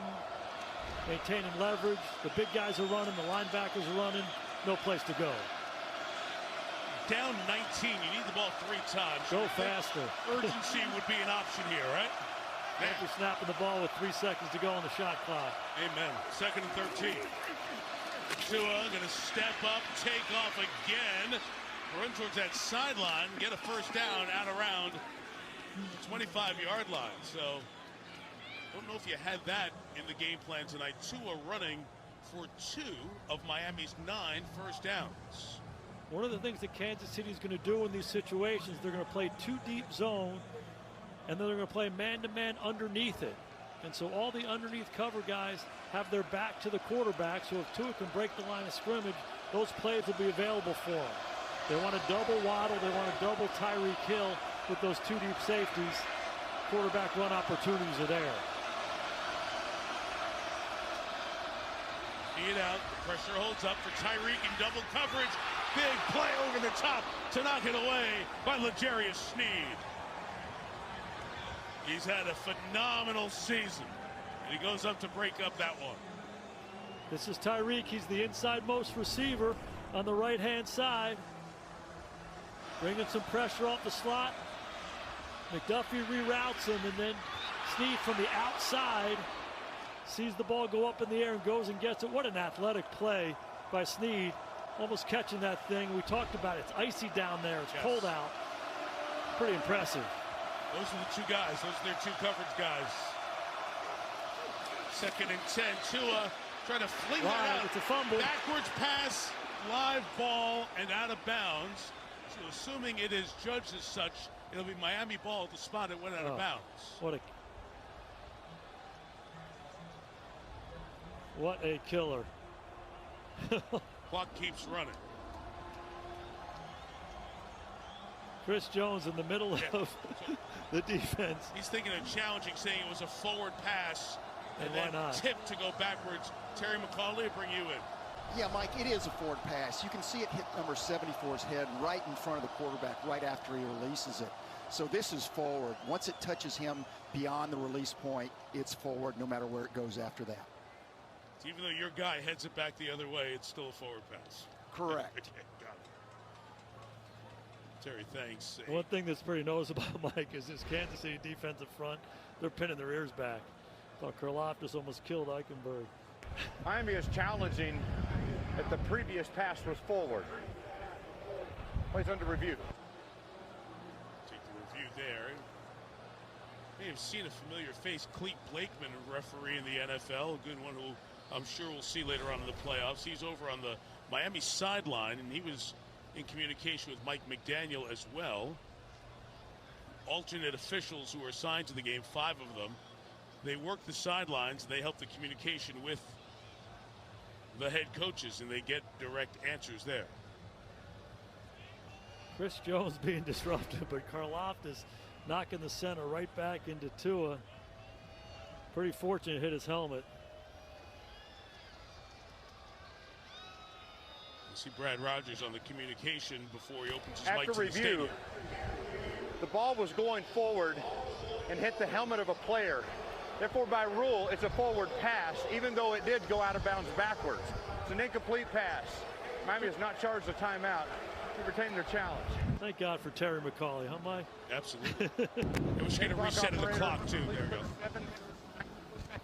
Brad's getting the clock set up right. Terry, just those alternate officials, I mentioned them. That's an important part of what goes on here in the postseason as well, and I know one that you like. It absolutely is, Mike. They can do everything but throw a flag. They are 4 more sets of eyes, 5 more sets of eyes, and really do a great job helping out during the game.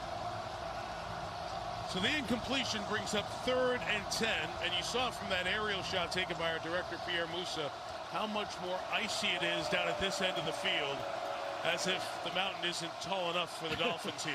It's pretty tall. It's not a challenge flag. It was somebody's hand warmer they threw back there. Tua swinging it out. Look out! Hill crushed by McDuffie.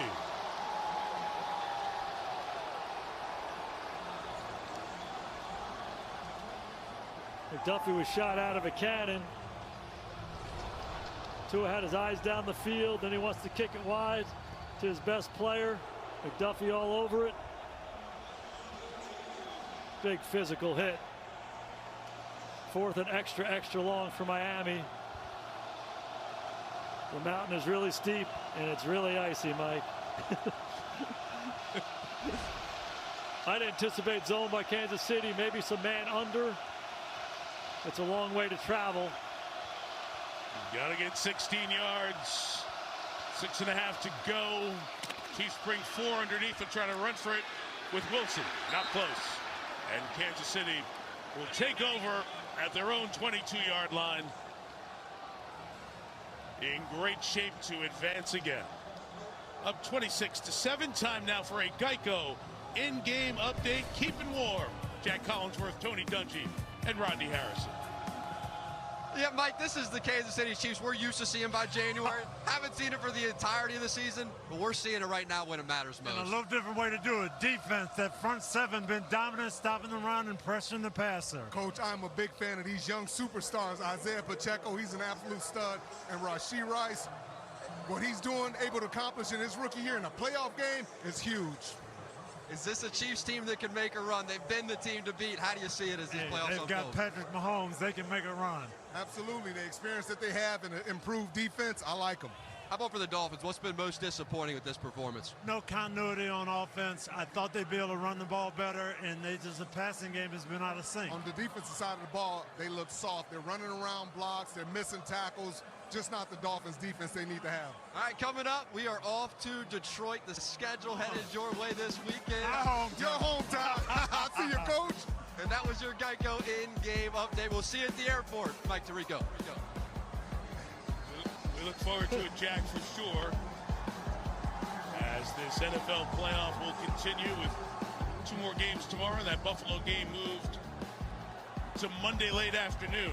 On a holiday, you'll be able to watch the Bills, the 4:30 Eastern Monday game, take on the Steelers, and then we'll determine which teams will play in the next round in the AFC. With the Houston Texans, the 4 seed, winning their game today. And congratulations to D'Amico Ryan, C.J. Stroud, and that team. What an impressive performance against that Kansas City defense. Cleveland defense. Yes, really impressive. What C.J. Stroud has done down there as a rookie quarterback in the National Football League, making it easy. And D'Amico Ryans in 1 year has changed the culture of a place. They have some cornerstone players. They play the right way. And there she is, Taylor Swift. Be happy tonight. They were playing the song here. A lot of the fans were singing along at the end of the break, and Taylor was joining in the Arrowhead atmosphere tonight. So Kansas City sitting as the 3. If Buffalo wins, the Chiefs go to Orchard Park. The Bills have come here so many times for big games in the playoffs and the regular season. And then Houston would go to Baltimore to take on the Ravens in the divisional round. We'll have to wait until Monday to know those matchups. A little bit of a different twist for the teams, but they will handle it given the weather in Orchard Park. You know, we saw Taylor Swift singing there after this play. I'll tell you something funny. I was trying to figure out what was going on. 5:40 to go. Run left Pacheco. Will be brought down after a gain of 3. So, timeout taken by Mike McDaniel on that far side with 5:27 to go. So I'm not exactly sure in the stadium where Taylor Swift sits, right? Because we're just sitting here watching the game. And Miami. So and there she is. You see the shot. So the last quarter and a half, there have been people up here, and I'm like, man, they must love Jason Garrett. Everybody's pointing their camera up to our booth to take a picture of Jason. And then about 10 minutes ago, I was like, hey, dummy. They're taking a picture of Taylor. Yeah, the worst part is I've been waiting the whole time. So if we do this, if we just take our camera out, we can kind of get a Taylor picture ourselves. I don't want to lose you out the booth, though. Hang in there. Right. Taylor sitting in there with Donna Kelsey, Patrick Mahomes' wife, Brittany, as well. So this Chiefs team, you know, it's been at home all the way through. At home, get to the championship. Championship played here. And not going on the road for many games. And unless the Steelers can help them out, they'll be off to Orchard Park. But you don't doubt this team in a road playoff game, do you? I've just been so impressed with their team and their evolution over the course of the season. Embracing their new identity. 3rd and 5 here. Patrick is shot downfield. Mahomes for Marquez Valdez-Scantling trying to hit a big ball with the receiver. It's incomplete. Brings up 4th down with 5:28 to go. You know, we saw plenty of shots in the middle part of the year where there was frustration in Kansas City. Patrick Mahomes kind of taking his helmet off or screaming at people or complaining about calls, all that kind of stuff. Stuff that was un-Kansas City-like. And somehow they've righted the ship here this last month of the season. The leadership of Andy Reid, Patrick Mahomes, and all these veteran guys, how this defense has emerged, and all of a sudden they got momentum, and they're going to be a team that's hard to beat. Tommy Townsend with the kick. 44 yards. Berrios goes to a knee to bring it in and fight these swirling winds at the 29-yard line. Time now for another in-game update. Back to the studio. Been a long day. Ahmed Fareed, Chris Sims, Devin McCourty, guys. All right, yeah, thank you, Mike. So I guess if you're Vic Fangio and if you're watching this game, it's pretty easy to see what he was thinking coming into how to try to disrupt the Kansas City Chiefs. It was blitz, blitz, and then more blitz tonight. We talked about it early in the game. Pacheco gets that good start running the ball, and we said Miami might have to be aggressive, and they started to just blitz. They try to be aggressive, but when you blitz, a lot of times that turns it into man-to-man team in the back end. And Mahomes got the ball, got it out of his hands, got it to the playmakers, and this guy, Rashee Rice, showed up. Had a big day, right? And when Miami rushed 4, they didn't even get close to Mahomes. So they had no choice, I think, but to pressure and bring the blitzes like Devin's talking about. And the most impressive thing is Mahomes. The answers, play after play, and knowing where to go with all the all-out blitzes. Kansas City was well-schooled in that and was very, very well prepared for it as well. You want to talk any more about Taylor's jacket? Well, you know what? I do want to talk about Taylor's jacket. I mentioned it in the pregame, and we got it straight now. It's not Nike. Kyle Juszczyk's wife, Kristen Juszczyk. She made it for all of them, and now check out the playoffs. But I got that story straight. Well done. We got it out there. Mike, back to you. When you leave fashion to Sims, yeah, we're in trouble. Be careful, right? As we welcome you back to Super Wild Card Weekend, presented by Verizon. Folks here in Kansas City having a good old time. Just kind of let you enjoy the noise here. The folks who have stayed are enjoying the story they'll have to tell. We've creating some atmosphere at the 4th coldest playoff game in NFL history. 4 below at kick. We're somewhere around 8 below, 9 below. Right now there is 9 below. It feels like at 28 degrees below 0. Dolphins take over their own 29. And throw floats on Tagovailoa, incomplete for River Craycraft. And we keep talking about the temperature, and obviously the feels like is that wind that's contributing streamers hanging from the net, goalpost shaking a little bit. It's been gusty here throughout the second half. It sure has. And, you know, we talked to so many of the players and coaches this week, and the prevailing theme was you have to embrace this. You got to be mentally tough enough to embrace this atmosphere, and there is absolutely zero doubt that this Kansas City Chiefs team has embraced it, and they've attacked these conditions right from the get-go on offense and really throughout on defense.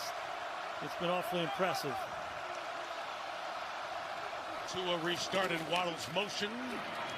Heads that way, and Jalen doesn't hang on as L'Jarius Sneed is ready to make a play.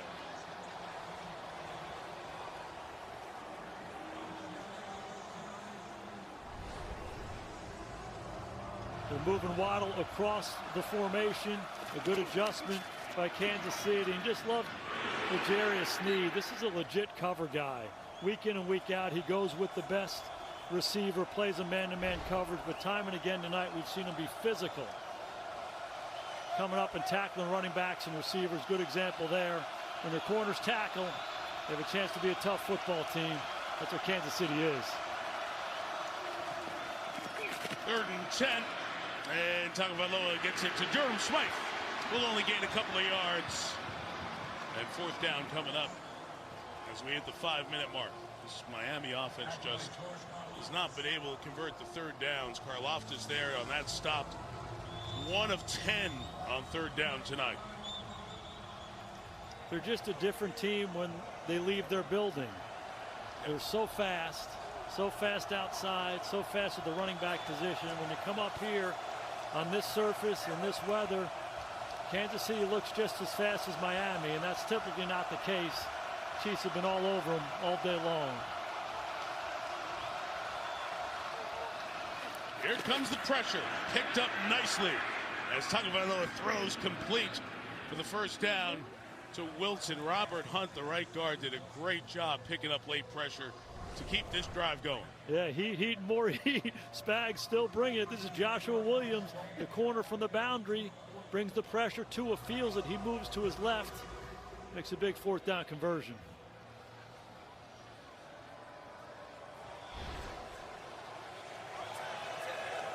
Running out of time, Mike. Can't move the ball fast enough to stay in this game. Nope.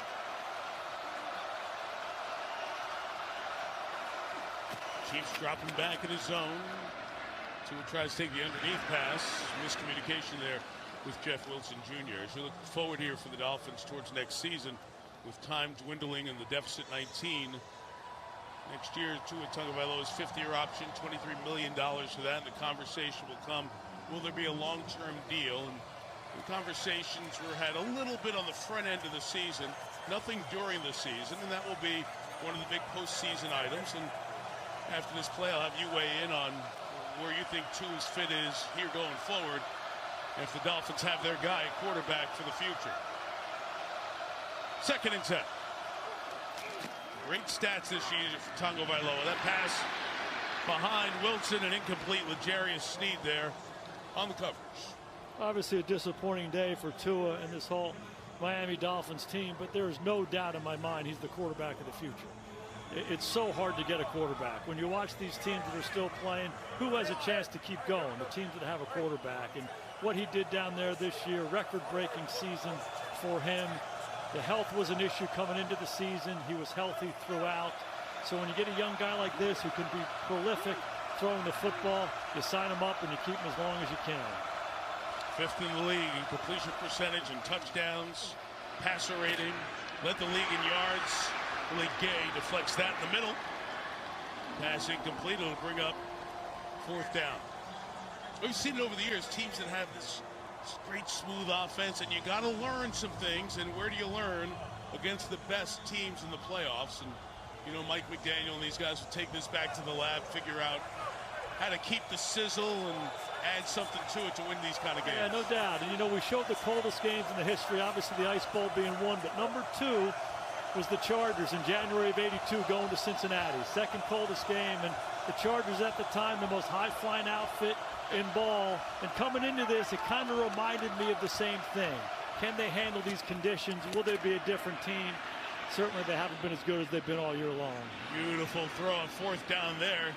Another conversion on 4th down, and Waddle comes up with the catch, the 44-yard line. And this has been the route that's been successful for him throughout the game. It's a corner route. He lines up inside. He runs up and runs out in man-to-man coverage to on the money one more time. It's probably too little too late. As we look at Chris Jones getting home, I think he got held. Austin Jackson got away with one. Right tackle.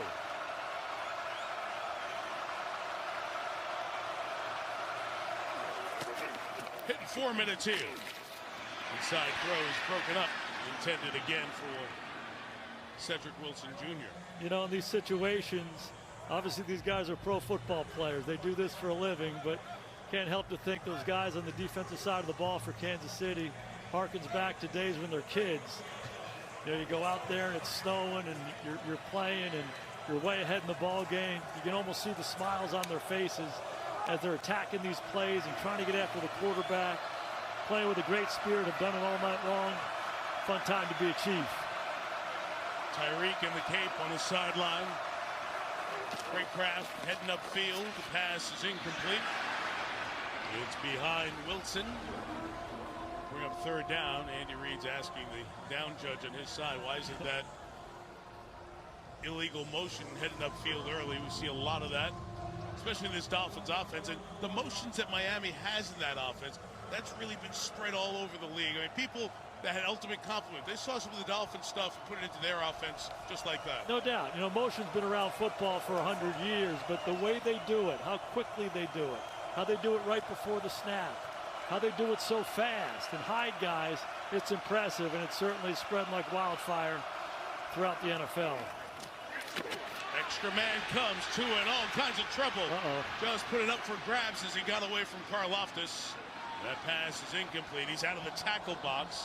Brad Rogers made that signal right away, and the fan comes up with the grab. I'll tell you what, Steve Spagnuolo is relentless. Corner blitz one more time. He's bringing linebackers. He's bringing everybody. They don't have enough. Tua feels it, running for his life. It's as high as many of the punts we've seen all day long. Now, you go across the street to a baseball game, you bring your glove, you think you may catch a foul ball. I don't think the guy in the Tony Gonzalez throwback thought he was coming home with a playoff ball tonight. Well done. A man in ski goggles to prevent his eyes from freezing up in the windshield. 4th and 10. Tua goes hit sideline. Tyreek Hill out of bounds. Didn't have it. Incomplete. And the Chiefs will take over with 3:44 to go. And one more time, L'Jarius Sneed there. Pretty close. Another one of those corner routes. Not sure he got that left foot dragging, and obviously bobbling at the end of it as well. Targeted 8 times tonight, 5 receptions, 62 yards. Just that burst of 2 plays that led to the Dolphins' likely last score of the season. Chiefs know him better than anybody else, so they had a plan for him. Sneed went with him a lot. The safety was over the top a lot, except for the big play down the field. Did a pretty good job bottling him up. 3:40 to go, and Pacheco spins and rolls, lost the ball, got back on it. Gain of 8 for Isaiah. Timeout taken by Miami. Chance to take the pulse of this one tonight. There he is. Wilford Brimley. Yeah, Wilford Brimley right there. Coldest game in NFL history at kickoff for below. Gave you the Hill numbers. He's got the lone score of the night. Patrick Mahomes, 23 of 41 for the 262. And the touchdown to that man, Rashee Rice.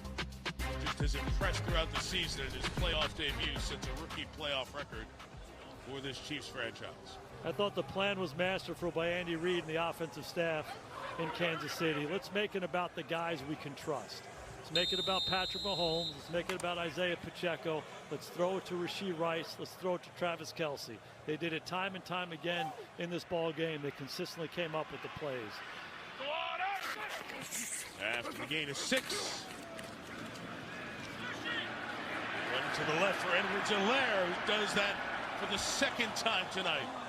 Keeps the legs going, keeps the body moving, Keeps the clock turning too at the 44-yard line. First down, Kansas City. Their 25th first down of the night.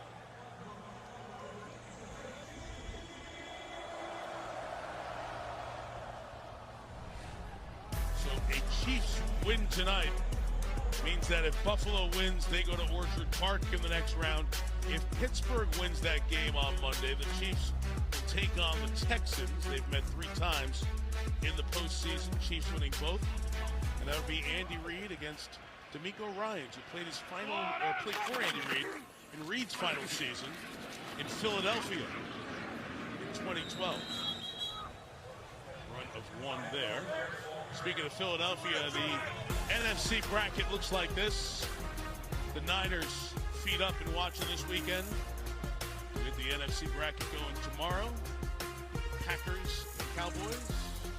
Pals Kevin Burkhardt and Greg Olson in Dallas for that. I'll go join up with Chris and Melissa for the Rams and the Lions in downtown Detroit.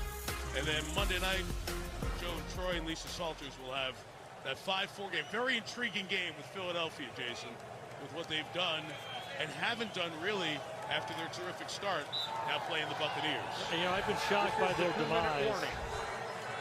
Started the season 10-1. Go to the Super Bowl last year, 10-1 this year, and then losing 5 out of their last 6. And there's just a bad feeling in Philly right now. It looks like, what the heck is going on? They got a bad mojo and a bad vibe. So be really interesting if Nick Sirianni and the leaders on that team can get their mentality right going down to Tampa. I don't think that's going to be an easy game for them.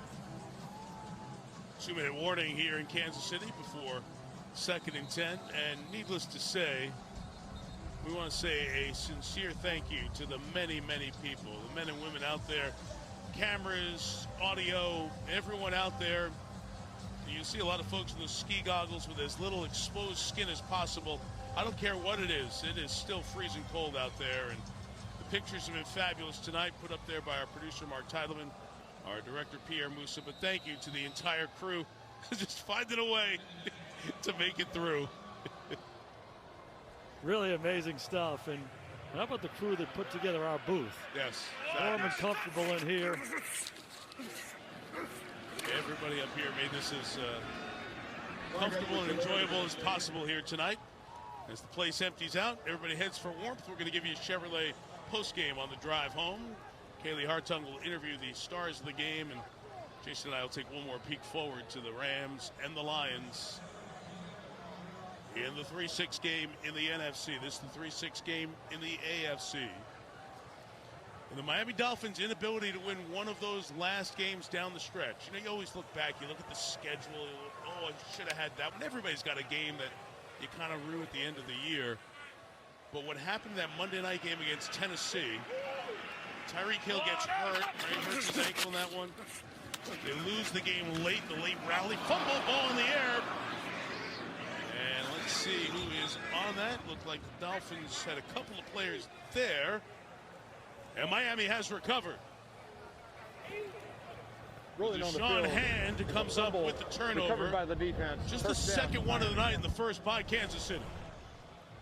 Kansas City's done a fantastic job handling the football all night, starting with Patrick Mahomes, but also the runners and the receivers for the most part. But this time, the meaningless part of the game, Miami coming up with the big takeaway. And there's a name to kind of keep your eye on next year, Dolphin fans. Ethan Bonner.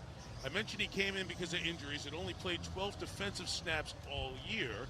Rookie, undrafted out of Stanford. Started 10 games on the farm in his senior year. You know, it's a meaningless, quote-unquote, end of the game, but making those plays in the playoffs, yeah, like, that gets your eye, right? Just showing up. Just showing up. Doesn't matter who, when, where. You're evaluating a player, and he came to play tonight. Activation off the practice squad for this wild card game for the Dolphins. 1:08 to go. Tua on the swing. Devon Achane on the run. Shy of the 45-yard line. Got a 203-yard rushing game in that 70-point record-setting performance by Miami earlier this year. But the drought will continue for the Dolphins. Back to the 2000 wild card. Last time Miami found postseason success. It's amazing, and you said it, Mike, that Tennessee loss really was critical for them, because you come down the stretch and you play Baltimore, you play Buffalo, you play some of these better teams, and you just put yourself in a bad situation. They had the AFC East in their hand, and they let the whole thing slip away in December. They're a different team when they're playing down in South Florida than they are on the road. They were 3 up in the division with 5 to go. They're the 3rd team since 1970 to be in that setting. Chance to win the division, 3 up, 5 to go, and didn't do it. And then you had to come on the road, and it got a lot tougher. And again, all the injuries they had on defense as well. It's, Vic Fangio, who's been doing this forever, 30-some-odd years, sat with us last night, said, truly, never seen anything like it. Yeah, and a really impressive performance by their defense to hang in as much as they did against this Kansas City offense. But the story for me has been this Kansas City defense, their ability to completely stifle this high-powered Miami Dolphins offense. And it's a new identity in Kansas City. They're embracing it, and they're going to the next round. The coldest night in the history of Arrowhead Stadium. The home team warms the folks. Will make Chiefs Kingdom come alive.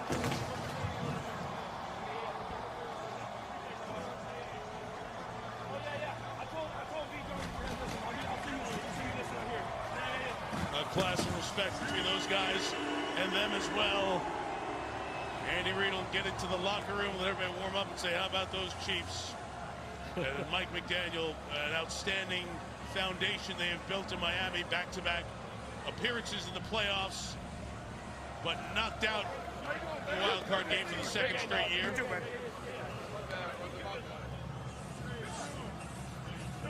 Tua started all 18. Cannot get a win in those last 3 games. Andy Reid's wife Tammy down there. Seeing some of the players who used to play for Coach Reid over the years. Justin Houston. Yep. Tammy, one of the great people in the league as well. Such a wonderful figure. And Andy Reid continues to rack up playoff wins. That's his 23rd. Second to Bill Belichick's 31. Absolutely amazing guy, an amazing football coach.